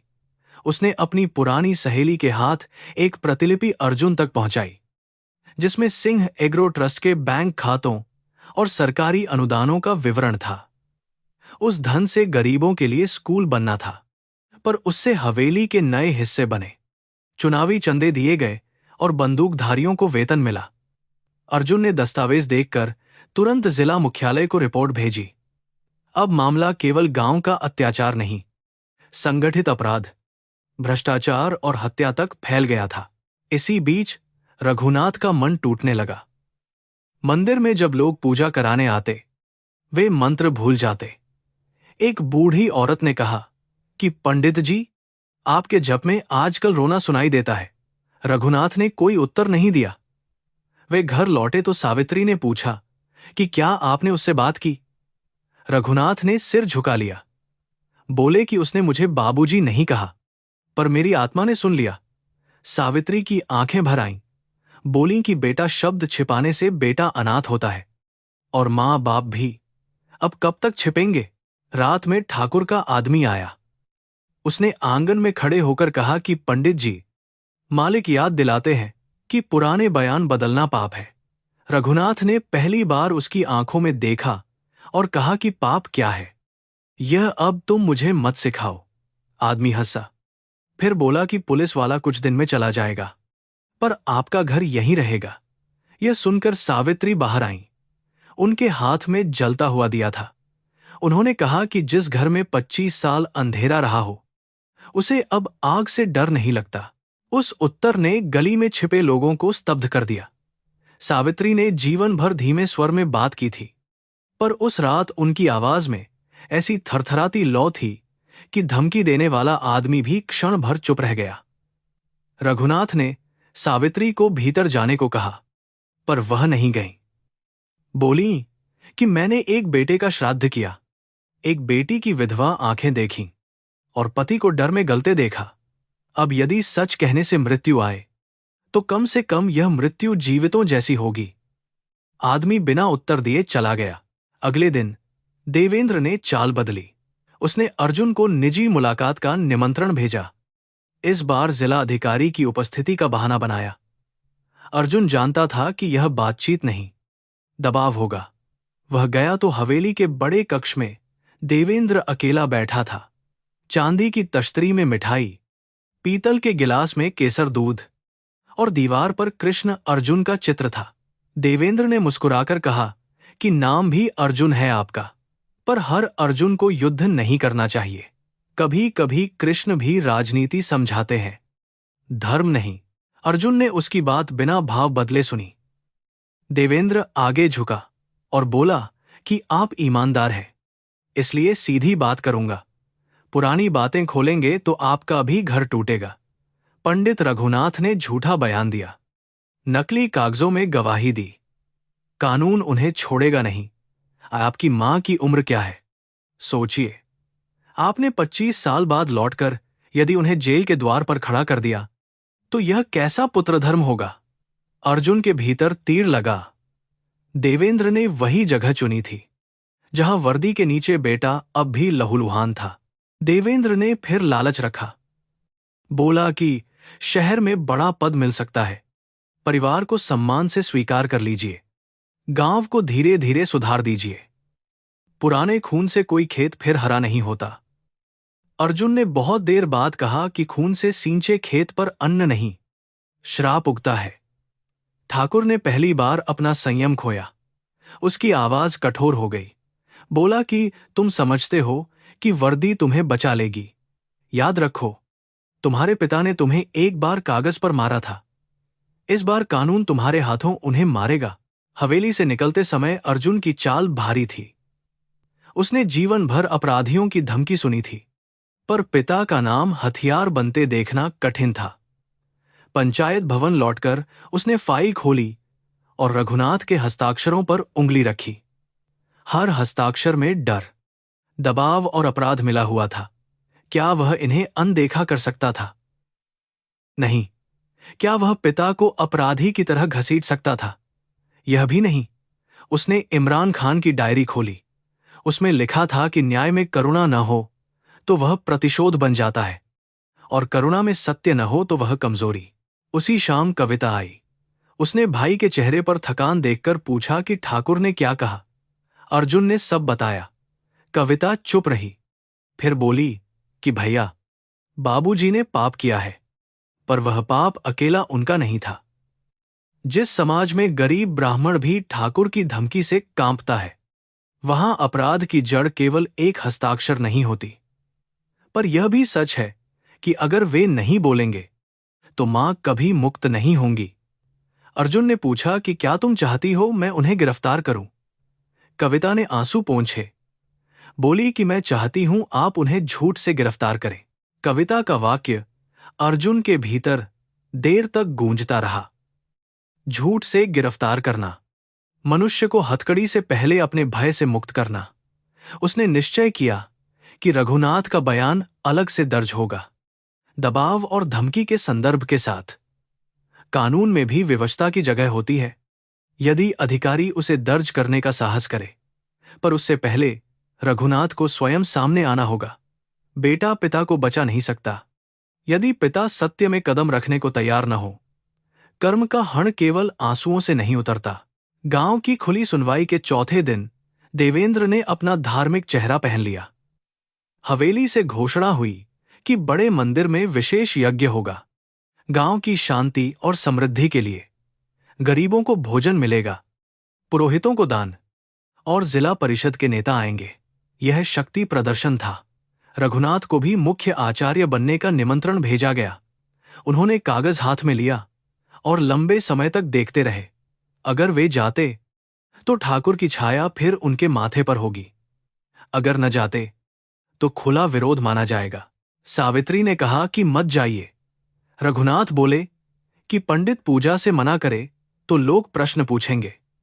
सावित्री ने उत्तर दिया कि लोग 25 साल से प्रश्न नहीं पूछ रहे, इसी से तो विनाश हुआ। रघुनाथ ने कांपती आवाज में कहा कि मैं डरता हूं। सावित्री ने पहली बार उनका हाथ पकड़ा और बोली कि मैं भी डरती हूं, पर अब डर को भगवान मानकर पूजा नहीं कर सकती। कोने में खड़ी कविता ने देखा कि उसके बूढ़े माता पिता पहली बार अपराधी और पीड़ित नहीं, दो थके हुए मनुष्य की तरह एक दूसरे के सामने खड़े हैं। यज्ञ के दिन मंदिर के सामने भीड़ उमड़ी। देवेंद्र ने सफेद रेशमी कुर्ता पहना, माथे पर बड़ा तिलक लगाया और दान के लिए चावल की बोरियां सजवाईं। ढोल, शंख और मंत्रों की आवाज में गांव की बेचैनी दबाने की कोशिश हो रही थी। अर्जुन भी वर्दी में पहुंचा, पर पूजा स्थल से दूर खड़ा रहा। उसे लगा कि धर्म यहां धूप की तरह नहीं, पर्दे की तरह इस्तेमाल हो रहा है। गरीबों को प्रसाद की पंक्ति में खड़ा किया गया और उन्हीं के खेतों से उठी संपत्ति मंच पर दान बनकर चमक रही थी। रघुनाथ अंततः आए, पर उनका चेहरा बदल चुका था। वे वेदी के सामने बैठे, मंत्र पुस्तक खोली और कुछ क्षण तक अक्षरों को देखते रहे। देवेंद्र ने संतोष से मुस्कुराया, मानो पंडित अभी भी उसके अधिकार में हो। फिर रघुनाथ ने पुस्तक बंद कर दी। सभा में हलचल हुई। उन्होंने धीमे स्वर में कहा कि जिस यज्ञ की अग्नि झूठ से जले, वह देवताओं तक नहीं पहुंचती। देवेंद्र का चेहरा सख्त हो गया। उसने इशारे से ढोल रुकवाए। रघुनाथ ने जनता की ओर देखा, पर उनकी आंखें अर्जुन को खोज रही थीं। उन्होंने आगे कहा कि मैं आज मंत्र नहीं पढ़ सकता, क्योंकि मेरे मुंह में 25 साल से झूठ अटका है। भीड़ में सन्नाटा फैल गया। सावित्री स्त्रियों की पंक्ति में खड़ी कांप रही थी। अर्जुन का हृदय तेज धड़कने लगा। रघुनाथ बोले कि मैंने एक बच्चे की मृत्यु पर झूठी गवाही दी। मैंने भय में अंगूठा लगाया। मैंने कहा कि वह डूब गया, जबकि मुझे संदेह था कि उसे चुप कराया गया। वह बच्चा मेरा पुत्र था। यह कहते ही देवेंद्र उठ खड़ा हुआ। और गुरूर करने की मुझे था कि बीच में मोकिस करने कार उठ खड़ा हुआ और उसके आदमी आगे बढ़े, पर पुलिस ने रास्ता रोक लिया। सभा में ऐसी खलबली मची कि शंख की ध्वनि भी डूब गई। कोई कह रहा था कि पंडित पागल हो गया है, कोई रो रहा था, कोई ठाकुर की ओर देख रहा था। रघुनाथ ने हाथ जोड़कर कहा कि मैं अपराधी हूं, पर अकेला नहीं। रामू की हत्या छिपाई गई, जमीनें छीनी गईं, गरीबों के नाम पर दान लिया गया। मेरे हस्ताक्षर भय से लिए गए, पर हाथ मेरा था। अर्जुन पत्थर की तरह खड़ा सुनता रहा। वह पिता को गिरते देख रहा था, पर उसी गिरावट में पहली बार उनका सीधा होना भी देख रहा था। देवेंद्र ने ऊंची आवाज में कहा कि यह बूढ़ा भ्रमित है। पुलिस ने इसे दबाव में बोलवाया है। वह अर्जुन की ओर मुड़ा और बोला कि अधिकारी साहब, अब अपने पिता का बयान दर्ज कीजिए और उन्हें गिरफ्तार कीजिए। भीड़ ने एक साथ अर्जुन को देखा। यह वही क्षण था जिसे ठाकुर हथियार बनाकर लाया था। अर्जुन आगे बढ़ा। उसने रघुनाथ को देखा, फिर देवेंद्र को। बोला कि बयान दर्ज होगा, कानून चलेगा, पर पूर्ण सत्य के साथ। दबाव, धमकी और मुख्य अपराधियों का नाम भी दर्ज होगा। कोई भी पाप दान के कपड़े पहनकर मुक्त नहीं होगा। देवेंद्र की आंखों में पहली बार साफ भय उभरा। उसने कहा कि तुम अपने घर को जला दोगे। अर्जुन ने शांत स्वर में उत्तर दिया कि घर पहले ही जल चुका था। ठाकुर साहब, अब केवल राख से सत्य निकालना बाकी है। उसी समय मीरा भीड़ को चीरती हुई आई। पहरेदार उसे रोक न सके।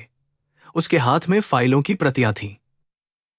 उसने मंच पर खड़े होकर कहा कि मैं देवेंद्र सिंह की बेटी हूं और मैं प्रमाण देती हूं कि इन जमीनों, ट्रस्टों और गुमशुदा मजदूरों के पीछे हमारे घर का अपराध है। यह वाक्य बिजली की तरह गिरा। देवेंद्र ने बेटी को श्राप भरी आंखों से देखा, पर मीरा पीछे नहीं हटी। उसने दस्तावेज अर्जुन को सौंप दिए। सावित्री अब तक रोते रोते वेदी के पास आ गई थी।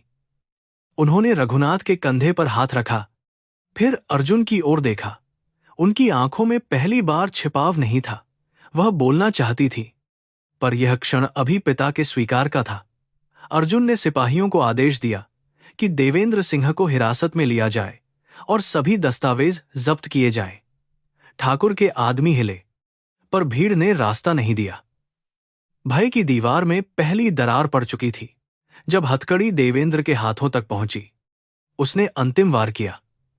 वह हंसा और बोला कि बेटा अपने पिता को बचाएगा तो कानून मरेगा, पिता को पकड़ेगा तो मां मरेगी। देखता हूं तुम्हारा धर्म किस ओर जाता है। अर्जुन ने कोई उत्तर नहीं दिया। वह जानता था कि यह प्रश्न अभी समाप्त नहीं हुआ। रघुनाथ ने स्वयं हाथ आगे बढ़ाए और बोले कि मेरा बयान लिखो और जो दंड हो मैं स्वीकार करूंगा। सावित्री ने आंखें बंद कर लीं। मंदिर की अग्नि अब धीमी जल रही थी, पर भैरवपुर के भीतर दबा धुआं आकाश की ओर उठने लगा था। मंदिर की भीड़ टूटकर भागी नहीं, बल्कि वहीं जड़ हो गई। जैसे वर्षों से झुकी रीढ़ों को अचानक सीधा होने का अभ्यास नहीं था। देवेंद्र सिंह को पुलिस जीप की ओर ले जाया जा रहा था, पर उसकी आंखें अब भी लोगों को आदेश दे रही थी। कोई उसके सामने बोलने का अभ्यस्त नहीं था। अर्जुन ने देखा कि हरीलाल की मुट्ठियां बंधी हैं, कमला अपनी बच्ची को छाती से चिपकाए खड़ी है और रघुनाथ वेदी के पास ऐसे बैठे हैं जैसे स्वीकारोक्ति ने उनसे बची हुई सारी शक्ति खींच ली हो। सावित्री धीरे धीरे आगे बढ़ी। उनका चेहरा आंसुओं से भीगा था, पर आज उनमें वह कांपता हुआ डर नहीं था जिसने 25 वर्षों तक उनकी आवाज को बंद रखा था। उन्होंने भीड़, पुलिस, ठाकुर, पुरोहित, सबको देखा, फिर अर्जुन की ओर मुड़ी। वह वर्दी में खड़ा था, पर उसकी आंखें उस बच्चे जैसी थीं जिसे कभी उन्होंने बुखार में गोद में उठाया था। सावित्री ने कांपते हाथ से अपना आंचल सिर से हटाया और इतने स्पष्ट स्वर में कहा कि यह मेरा बेटा है, मेरा अर्जुन, जो मरा नहीं था। यह वाक्य सुनते ही भीड़ में एक लंबी सांस चली, जैसे किसी ने बंद कुएं का ढक्कन उठा दिया हो। जिन स्त्रियों ने वर्षों तक सावित्री को मृत पुत्र की मां कहकर दया दी थी, वे अब अपराध बोध से आंखें झुकाने लगीं। अर्जुन आगे बढ़ा, पर बीच में ही रुक गया, क्योंकि उसे डर था कि मां के पास पहुंचते ही वह अधिकारी नहीं रह पाएगा। सावित्री ने उसके संकोच को पहचान लिया। वह स्वयं चली, लड़खड़ाती हुई, और सबके सामने उसके माथे को दोनों हथेलियों में लेकर रो पड़ी। अर्जुन ने मां को छुआ तो उसके भीतर 25 वर्ष की बर्फ टूट गई। वह झुका और उनके चरणों पर सिर रख दिया। सावित्री चीख पड़ी, जैसे किसी ने उनसे कहा हो कि अब रोना पाप नहीं है। उन्होंने उसके कंधे, चेहरा, बाल, कलाई सब छू छू कर देखा। बोली कि मैंने तेरे लिए हर अमावस्या दीप जलाया, हर जन्माष्टमी तेरी थाली रखी, हर रात दरवाजे की आहट सुनी। लोग कहते रहे कि तू मर गया, पर मां की छाती में तेरी सांस की गर्मी बची रही। रघुनाथ यह दृश्य देख रहे थे। उनके चेहरे पर ईर्ष्या नहीं, गहरा पश्चाताप था। उन्हें लगा कि पत्नी ने वह साहस कर लिया जिसे वे धर्म ग्रंथों के पीछे छिपाकर टालते रहे। वे अर्जुन के पास आए, पर हाथ जोड़कर खड़े रह गए। बोले कि मुझे पिता कहने का अधिकार शायद मैंने खो दिया है। अर्जुन ने उठकर उन्हें देखा। भीड़ की निगाहें इसी क्षण पर टिक गईं। पुत्र यदि पिता को अपमानित करता तो लोग उसे न्याय कहते, यदि तुरंत क्षमा कर देता तो सच की कीमत छोटी हो जाती। अर्जुन ने धीरे से कहा कि अधिकार खोता नहीं, घायल होता है, पर घाव पर कपड़ा बांधकर उसे ठीक नहीं कहा जा सकता। बाबूजी, आपका बयान पूरा दर्ज होगा। जो आपने भय में किया वह भी लिखा जाएगा, जो आपने छिपाया वह भी। रघुनाथ ने सिर हिलाया। उन्होंने पहली बार राहत की सांस ली, क्योंकि पुत्र ने उन्हें बचाने का झूठ नहीं दिया, पर नष्ट करने की क्रूरता भी नहीं दी। यह न्याय का कठिन मार्ग था, जिसमें प्रेम और दंड दोनों एक ही दीपक की दो लौ बनकर जल रहे थे। देवेंद्र सिंह को जीप तक ले जाते समय उसने पीछे मुड़कर चिल्लाया कि यह नाटक है। गरीबों की भीड़ कल फिर मेरे दरवाजे आएगी। वह भूल गया था कि डर का साम्राज्य बाहर से नहीं, भीतर से टूटता है। हरीलाल अचानक आगे आया और बोला कि अब हम प्रसाद लेने नहीं, अपने खेत लेने आएंगे। उसका स्वर छोटा था, पर इतने वर्षों में पहली बार उसने पिता का नाम बिना फुसफुसाहट के लिया। कमला ने भी कहा कि मेरे पति को खोजो साहब, चाहे हड्डियां ही क्यों न बची हों। अर्जुन ने तुरंत आदेश दिया कि हवेली, गोदाम, ट्रस्ट कार्यालय और ईंट भट्ठे को सील किया जाए। सिपाही दौड़े। गांव के युवक, जो अब तक तमाशाई थे, रास्ता दिखाने लगे। हवेली की चमकती दीवारों के पीछे डर की गंध छिपी थी। बंद कमरों से मजदूरी रजिस्टर, नकली मोहरें, खाली राशन कार्ड और कई पहचान पत्र मिले। गोदाम के पीछे मिट्टी में हाल की खुदाई के निशान थे। अर्जुन की आंखें कठोर हो गईं। न्याय केवल कागज नहीं, धरती भी पढ़ता है, और धरती कभी पूरी तरह झूठ नहीं बोलती। मीरा ने अपने पिता को जाते देखा तो उसकी आंखों में आंसू थे, पर पछतावा नहीं। वह जानती थी कि बेटी होने का अर्थ अंधी निष्ठा नहीं हो सकता। सावित्री उसके पास आई और उसके सिर पर हाथ रखा। बोली कि बेटी, आज तूने अपने पिता को नहीं खोया, तूने अपने भीतर की आत्मा बचाई है। मीरा रो पड़ी। बोली कि अम्मा, मेरे घर ने आपके घर को उजाड़ा। सावित्री ने उत्तर दिया कि पाप घरों से बड़ा होता है, पर प्रायश्चित भी किसी एक हृदय से शुरू हो सकता है। दोपहर से शाम तक बयान चलते रहे।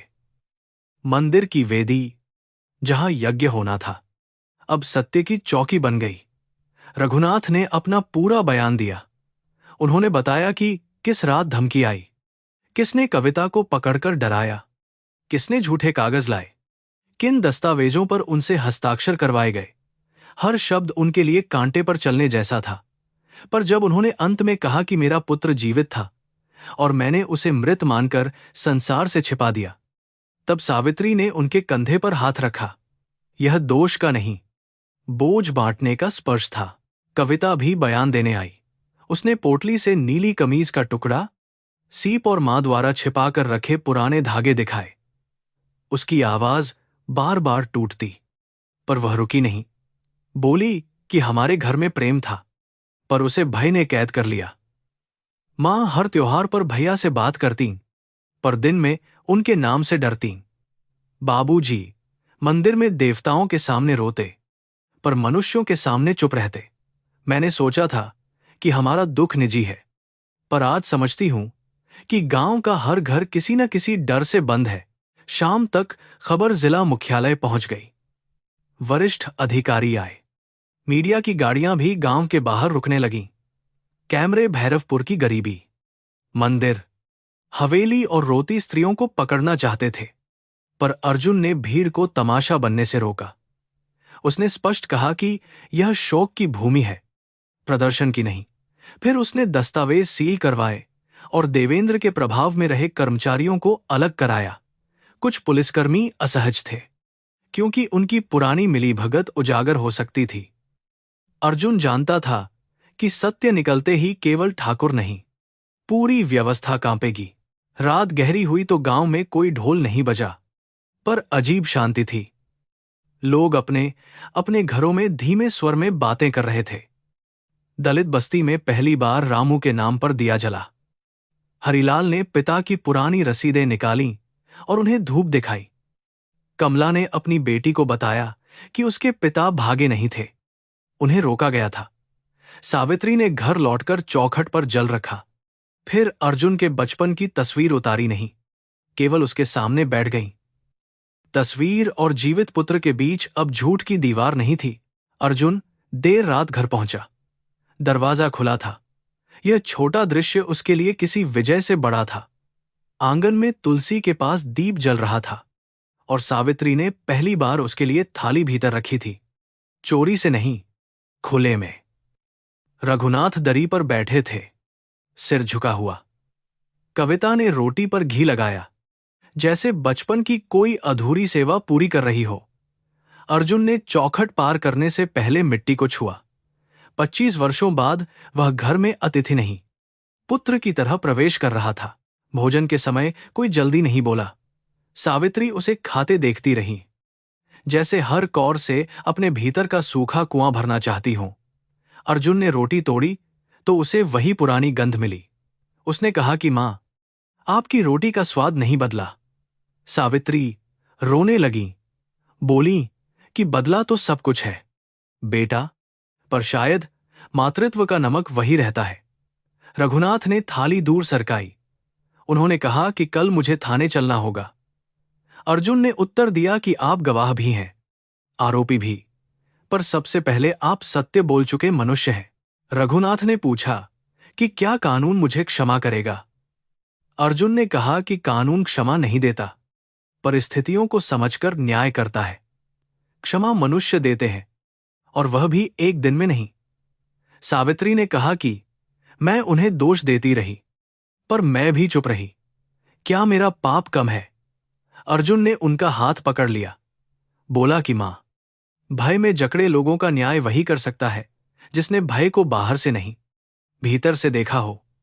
मैं किसी को निर्दोष घोषित नहीं करूंगा, पर किसी की विवशता को मिटाऊंगा भी नहीं। कविता ने धीरे से पूछा कि क्या अब आप यहीं रहेंगे? प्रश्न सुनते ही हवा भारी हो गई।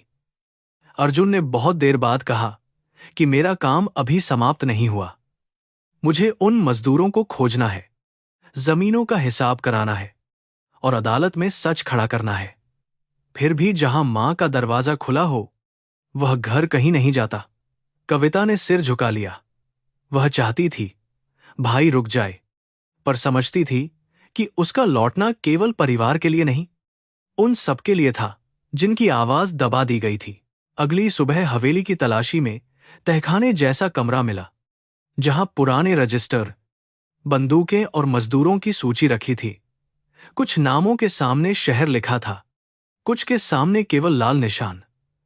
गोदाम के पीछे की खुदाई में कपड़े, टूटी चूड़ियां और एक लोहे का कड़ा मिला। कमला ने उसे देखते ही चीख मारी, क्योंकि वह उसके पति का था। अर्जुन ने आंखें बंद कीं। न्याय का मार्ग कभी कभी मृतकों की हड्डियों से होकर जाता है। उसने फॉरेंसिक दल बुलाया और स्थल को सुरक्षित कराया। गांव की मिट्टी आज अपनी चुप्पी छोड़ रही थी। देवेंद्र सिंह हिरासत में भी शक्ति का अभिनय कर रहा था।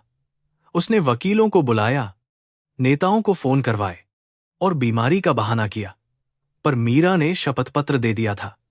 बैंक रिकॉर्ड, जमीन, कागज, गवाहों के बयान और बरामद वस्तुएं अब मिलकर उस दीवार को गिरा रहे थे जिसे उसने दान, जाति और राजनीति से बनाया था। जब अर्जुन पूछताछ कक्ष में गया, देवेंद्र ने कहा कि तुम्हारे पिता भी मेरे साथ गिरेंगे।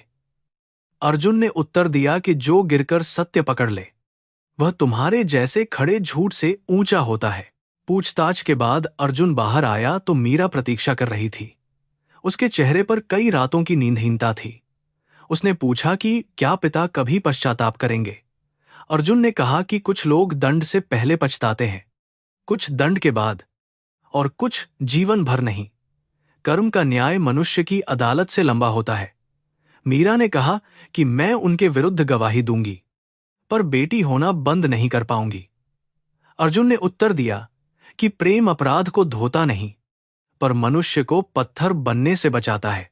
उसी शाम गंगा किनारे सामूहिक दीपदान हुआ। यह किसी उत्सव का भाग नहीं था, किसी ने घोषणा नहीं की थी। लोग अपने अपने मृतकों, खोए हुए खेतों, दबे हुए नामों और टूटे हुए वर्षों के लिए दिए लेकर आए। सावित्री ने एक दीप अर्जुन के पुराने श्राद्ध के नाम पर जलाया, फिर दूसरा उसके जीवित लौटने के लिए। उन्होंने पहला दीप जल में बहाया और दूसरा अर्जुन के हाथ में रख दिया। बोली कि यह मृत बेटे के लिए नहीं, उस बच्चे के लिए है जिसे हमने भय में खोया और सत्य में पाया। अर्जुन ने दीप को कांपती हथेली से संभाला। रघुनाथ ने गंगा के सामने खड़े होकर सार्वजनिक रूप से क्षमा मांगी। उन्होंने कहा कि मैं ब्राह्मण होकर धर्म नहीं निभा सका, पिता होकर पुत्र नहीं बचा सका, गवाह होकर सत्य नहीं कह सका। यदि दंड मिले तो स्वीकार है, पर मेरी विनती है कि कोई गरीब भय में अपनी आवाज न बेचे। भीड़ में से किसी ने ताली नहीं बजाई, क्योंकि यह विजय का क्षण नहीं था।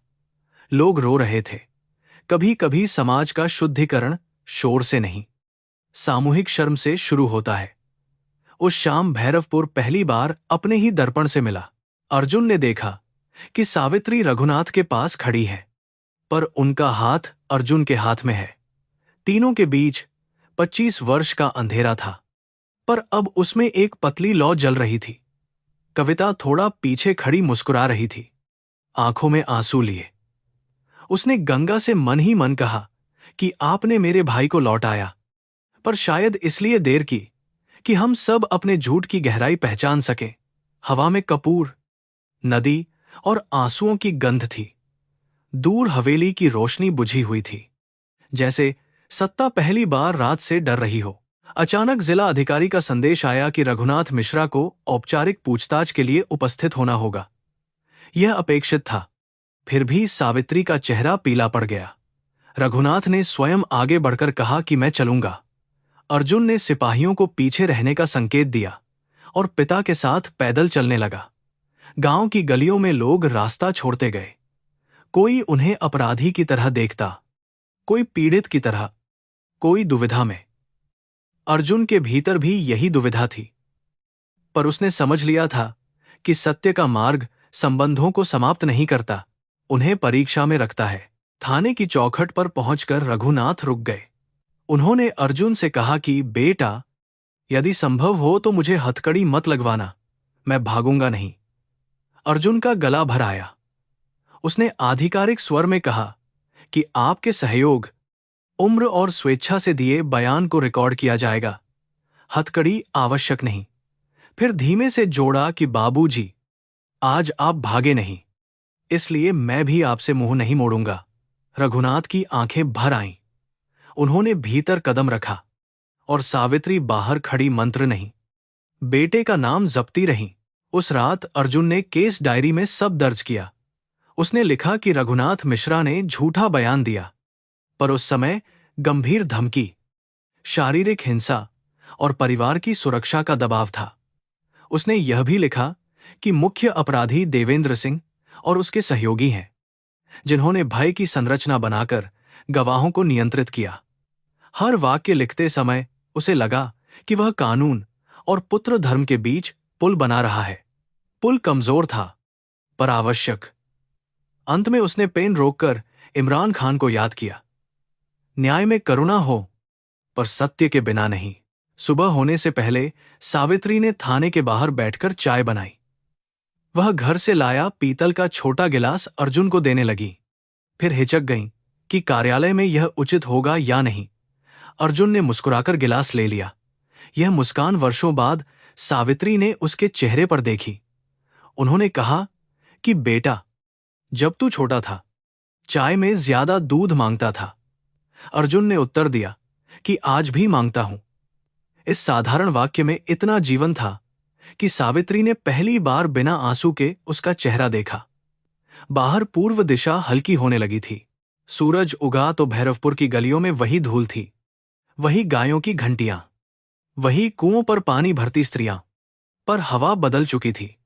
लोग अभी भी धीरे बोलते थे, मगर उनके शब्दों में पहली बार डर से अधिक प्रश्न थे।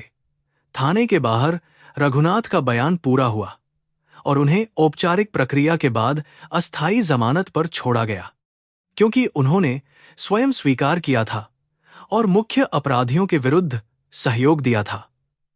अर्जुन ने आदेश पर हस्ताक्षर किए, पर उस कागज पर उसका हाथ अधिकारी का था, हृदय पुत्र का। रघुनाथ बाहर निकले तो सावित्री ने उन्हें ऐसे नहीं देखा जैसे पत्नी पति को देखती है, बल्कि जैसे कोई मनुष्य दूसरे मनुष्य की लंबी यातना समझता है। उन्होंने पूछा कि अब घर चलें। रघुनाथ ने अर्जुन की ओर देखा, बोले कि जिस घर की चौखट पर मैंने अपने बेटे को पहचाना नहीं, वहां लौटने से पहले मुझे उसी चौखट से क्षमा मांगनी होगी। अर्जुन ने कुछ नहीं कहा। तीनों धीरे धीरे गली से गुजरे। गांव के लोग दरवाजों पर खड़े थे, पर किसी ने ताना नहीं मारा। सामूहिक शर्म कभी कभी दंड से अधिक अनुशासन देती है। घर पहुंचकर रघुनाथ सचमुच चौखट के सामने झुक गए। उन्होंने मिट्टी को माथे से लगाया और बोले कि मैंने इस दहलीज को झूठ से अपवित्र किया। सावित्री रोना चाहती थी, पर आंसू जैसे थक चुके थे। अर्जुन ने पिता को उठाया। पहली बार उसने बिना झिझक कहा कि बाबूजी, घर केवल पवित्रता से नहीं, स्वीकार से भी बचता है। रघुनाथ ने उसके कंधे पर हाथ रखा, पर दबाव बहुत हल्का था, जैसे उन्हें अभी भी डर हो कि अधिकार का स्पर्श बेटे को फिर घायल न कर दे। अगले महीनों में भैरवपुर अदालतों, नोटिसों और सरकारी टीमों का गांव बन गया। खेतों की नाप हुई, पुराने नक्शे निकले, नकली दानापत्रों की जांच हुई। जिन जमीनों को ट्रस्ट, गौशाला और विकास के नाम पर निगला गया था, वे धीरे धीरे मूल परिवारों के नाम वापस दर्ज होने लगीं।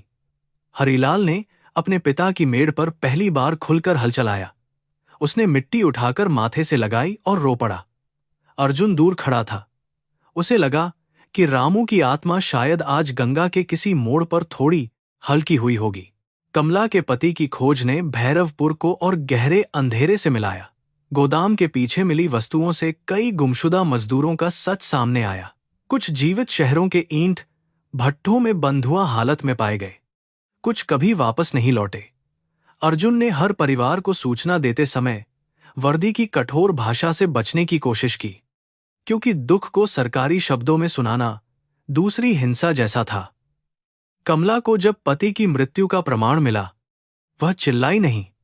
उसने केवल बेटी की चूड़ियां उतारी और गंगा में बहा दी। देवेंद्र सिंह का मुकदमा लंबा चला, क्योंकि धन और प्रभाव हारते समय भी पंजे मारते हैं। उसके वकील कहते कि सब राजनीतिक षड्यंत्र है, गवाह खरीदे गए हैं, पुरानी बातें प्रमाण नहीं बन सकती। पर मीरा ने अदालत में खड़े होकर स्पष्ट कहा कि दस्तावेज उसके पिता के निजी कक्ष से मिले और उनमें अपराध की निरंतर श्रृंखला है। बेटी की गवाही ने अदालत को ही नहीं, भैरवपुर को भी हिला दिया। देवेंद्र ने उस दिन पहली बार आंखें नीचे कीं, पर पश्चाताप से नहीं, पराजय के अपमान से। रघुनाथ भी अदालत में गवाही देने गए। उन्होंने कांपती आवाज में बताया कि कैसे धमकी, मारपीट और परिवार की सुरक्षा के भय से उन्होंने झूठा बयान दिया। न्यायाधीश ने पूछा कि इतने वर्षों बाद सच क्यों बोल रहे हैं। रघुनाथ ने अर्जुन की ओर देखा, फिर उत्तर दिया कि क्योंकि मेरा मृत घोषित पुत्र जीवित लौट आया और उसके सामने झूठ बोलना अब ईश्वर के सामने झूठ बोलने से भी कठिन था। अदालत में बैठे लोग शांत रहे। उस क्षण कानून की इमारत में पिता की टूटी हुई आत्मा की आवाज गूंज रही थी। अर्जुन ने केस की जांच पूरी करके मुख्यालय को सौंप दी, पर उसने अपने लिए कोई विजय नहीं मानी। उसे पता था कि न्याय का कागज दंड दे सकता है, पर खोए हुए वर्ष नहीं लौटा सकता। फिर भी जो संभव था वह हुआ।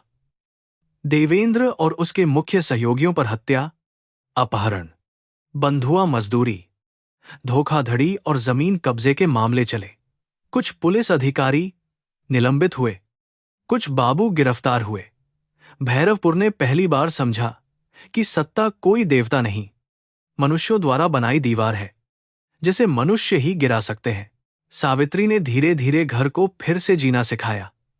वह अब छिपाकर रोटी नहीं भेजती थी, खुले आंगन में अर्जुन के लिए थाली रखती। कभी वह उसकी वर्दी को धूप में फैलाकर देखती, जैसे वर्षों की अनुपस्थिति पर हाथ फेर रही हों। अर्जुन जब भी ड्यूटी से लौटता, वह पूछती कि खाना खाया या नहीं। यह साधारण प्रश्न उसके लिए किसी शास्त्र से बड़ा था। वह समझ गया कि प्रेम बड़े शब्दों में नहीं लौटता। वह दाल की कटोरी, माथे के पसीने और देर रात खुले दरवाजे में धीरे धीरे घर बनाता है। रघुनाथ का प्रायश्चित दिखावे का नहीं था। उन्होंने मंदिर में मुख्य पुरोहित का स्थान छोड़ दिया और छोटे बच्चों को पढ़ाना शुरू किया। वे उन्हें मंत्र से पहले सत्य बोलना सिखाते, जाति से पहले मनुष्य देखना और डर से पहले प्रश्न करना। गांव के कुछ लोग कहते कि पंडित जी की प्रतिष्ठा चली गई। रघुनाथ शांत उत्तर देते कि प्रतिष्ठा झूठ से बचती नहीं, केवल देर से गिरती है। जब दलित बस्ती के बच्चे पहली बार उनके आंगन में बैठकर अक्षर सीखने आए, तो सावित्री ने चुपचाप उनके लिए गुड़ और पानी रखा। कविता ने उसी छोटे प्रयास को बढ़ाकर पाठशाला बना दिया। विधवा होने का जो कलंक उसके माथे पर लगाया गया था, उसे उसने बच्चों के लिए चाक की धूल में मिला दिया। वह लड़कियों को लिखना सिखाती, लड़कों को रसोई में पानी भरना भी शिक्षा का भाग बताती। लोग पहले हंसे, फिर कुछ माएं अपनी बेटियों को भेजने लगीं। अर्जुन ने अपनी बचत से कच्चे कमरे की मरम्मत कराई। उसने कहा कि यह दान नहीं, उस बचपन का ढण है जिसे पढ़ने से पहले नदी में धकेल दिया गया था। मीरा ने हवेली छोड़ दी। उसने गांव के बाजार में एक छोटा कानूनी सहायता केंद्र खोला, जहां दीवार पर कोई पारिवारिक चित्र नहीं था, केवल संविधान की प्रस्तावना टंगी थी। कई लोग उसे ठाकुर की बेटी कहकर संदेह से देखते, पर कमला ने एक दिन अपनी जमीन के कागज लेकर उसी के पास बैठना चुना। उस दिन मीरा देर तक रोई। उसने समझा कि प्रायश्चित तुरंत विश्वास नहीं देता, पर सेवा के छोटे छोटे कर्म एक दिन रास्ता खोलते हैं। वह अपने पिता से मिलने जेल गई, पर उसके अपराधों का बचाव कभी नहीं किया। देवेंद्र सिंह जेल में बूढ़ा हुआ, पर भीतर की कठोरता जल्दी नहीं टूटी। वह कभी कहता कि सबने विश्वासघात किया, कभी वकीलों से अपील की बात करता, पर एक बार मीरा ने उससे पूछा कि क्या उसे रामू का चेहरा याद है। देवेंद्र चुप रहा। उसी मौन में पहली बार उसके चेहरे पर थकान आई। शायद कर्म का पहिया अदालत से धीमा चलता है, पर चलता अवश्य है। जिस आदमी ने दूसरों के नाम मिटाए थे, अब उसका अपना नाम गांव में दानवीर नहीं, अत्याचारी की तरह लिया जाने लगा। 1 वर्ष बाद गंगा दशहरा फिर आया। वही नदी, वही घाट, वही आरती, पर इस बार भैरवपुर के लोग देवेंद्र की हवेली की ओर नहीं, सामुदायिक घाट पर इकट्ठा हुए। हरिलाल ने प्रसाद बांटा, कमला ने दीप सजाए, कविता के बच्चों ने भजन गाया। रघुनाथ ने मंत्र पढ़ने से पहले कहा कि आज की पूजा उन सभी के लिए है जिनकी आवाज कभी दबाई गई। सावित्री ने अर्जुन को अपने पास बैठाया। लोगों ने देखा कि मृतक की मां अब शोक की प्रतिमा नहीं, जीवित पुत्र की मां की तरह बैठी है। आरती के बाद सावित्री घर लौटते समय अचानक रुकी।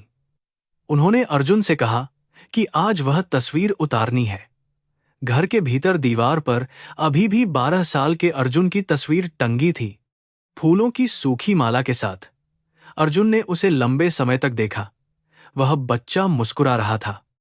उसे नहीं पता था कि अगले दिन क्या होने वाला है। अर्जुन ने माला हटाई। सावित्री ने कांपते हाथ से तस्वीर ली और बोली कि मैं इसे फेंकूंगी नहीं, यह मेरे खोए हुए वर्षों का साक्षी है। पर अब यह श्राद्ध की वस्तु नहीं रहेगी। उन्होंने तस्वीर को संदूक में नहीं, बैठक की अलमारी में रखा, जहां परिवार की जीवित स्मृतियां रखी जाती थीं।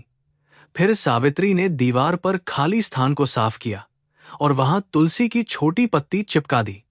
बोली कि इस घर में अब मृत पुत्र की पूजा नहीं, जीवित संबंधों की रक्षा होगी। अर्जुन ने मां को देखा। उसके भीतर कोई गांठ खुली। वह वर्षों से चाहता था कि लोग माने कि वह जीवित है। आज उसने समझा कि जीवित होना केवल सांस लेना नहीं, किसी के वर्तमान में स्थान पाना है। उस रात रघुनाथ ने अर्जुन से अकेले बात की। आंगन में चांदनी थी और तुलसी के पास दिया जल रहा था। उन्होंने कहा कि बेटा, मैं जानता हूं तू मुझे पूरी तरह क्षमा नहीं कर सकता। अर्जुन ने कहा कि क्षमा कोई आदेश नहीं, यात्रा है। मैं अभी भी उस बच्चे को भूल नहीं पाया जो नदी में मां को पुकार रहा था। पर मैं उस बूढ़े पिता को भी देख रहा हूं जो अब सच से भाग नहीं रहा। रघुनाथ ने सिर झुका लिया, बोले कि इतना ही मेरे शेष जीवन के लिए काफी है। अर्जुन ने उन्हें इमरान खान के बारे में बताया, कैसे एक मुसलमान पुलिस अधिकारी ने बिना जाति बिना धर्म पूछे उसे बचाया, पाला, पढ़ाया और न्याय का अर्थ सिखाया। रघुनाथ देर तक सुनते रहे। फिर उन्होंने हाथ जोड़कर आकाश की ओर देखा और कहा कि मैंने अपने पुत्र को खोया, पर ईश्वर ने उसे दूसरे पिता की गोद में रखा। सावित्री ने भीतर से यह सुना तो उनकी आंखें भर आईं। अगले दिन उन्होंने गंगा में दीप बहाते समय इमरान खान के नाम से भी प्रार्थना की, क्योंकि मातृत्व इकसी अण पहचानता है। कुछ सप्ताह बाद अर्जुन के स्थानांतरण का आदेश आ गया। उसे राज्य की विशेष जांच इकाई में लौटना था। सावित्री ने आदेश सुनते ही कुछ नहीं कहा, पर उनकी उंगलियां रसोई के बर्तन से छूट गईं। कविता ने पूछा कि क्या जाना जरूरी है? अर्जुन ने धीमे से कहा कि मेरा काम केवल यहां नहीं रुका है। जिन बच्चों को घर लौटना है, जिन गवाहों को बचना है, जिन गांवों में कोई अर्जुन अब भी मृत घोषित है, वहां भी जाना होगा। सावित्री ने आंचल से आंख पोंछी और बोली कि इस बार लौटने का रास्ता भूलना मत। विदा के दिन पूरा गांव चौपाल पर इकट्ठा हुआ। कोई बड़ा समारोह नहीं था, पर लोगों की आंखों में वह सम्मान था जो भय से नहीं, अनुभव से जन्मता है। हरिलाल ने अर्जुन को अपने खेत की पहली फसल का छोटा बोरा दिया। कमला ने अपनी बेटी से उसके चरण छुलवाए, पर अर्जुन ने बच्ची को उठाकर कहा कि पढ़ना, किसी के चरणों में जीवन मत छोड़ना। मीरा ने केस की अगली तारीखों की प्रतियां दी और आश्वासन दिया कि वह गांव के लोगों के साथ रहेगी। कविता ने बच्चों से कहलवाया कि भैया फिर आएंगे। रघुनाथ आगे आए और अर्जुन के माथे पर चंदन लगाया। उनके हाथ अब भी कांपते थे, पर इस बार भय से नहीं, भाव से। बोले कि धर्म तुझे बचाए, पर तू धर्म को भी प्रश्न करता रहना।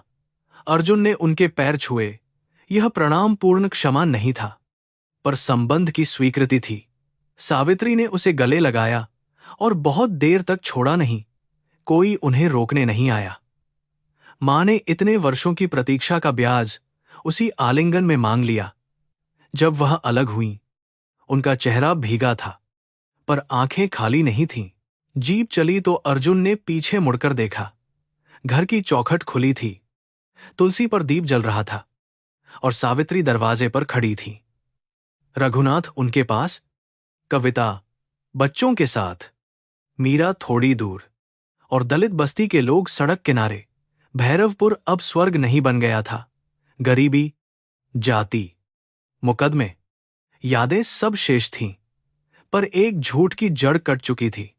कभी कभी समाज तुरंत नहीं बदलता, पर सत्य का एक बीज भय की सबसे कठोर मिट्टी में भी रास्ता बना लेता है।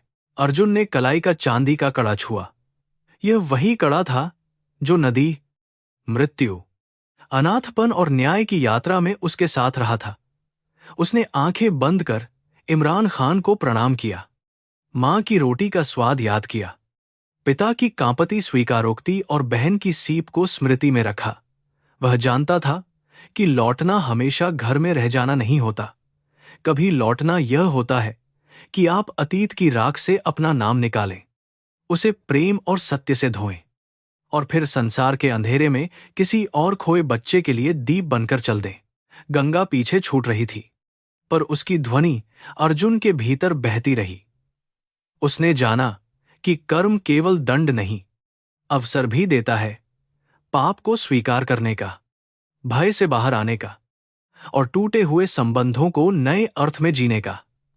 25 वर्ष पहले जिसे मृत घोषित किया गया था, वह आज जीवित होकर भी किसी एक घर का नहीं रहा। वह उन सबका हो गया था जिनकी आवाज दबाई गई थी। और भैरवपुर की संध्या में जब सावित्री ने दीप जलाया, लौ ने स्पष्ट कहा कि कोई पुत्र सचमुच नहीं मरता जब तक मां की स्मृति और न्याय की पुकार जीवित रहती है।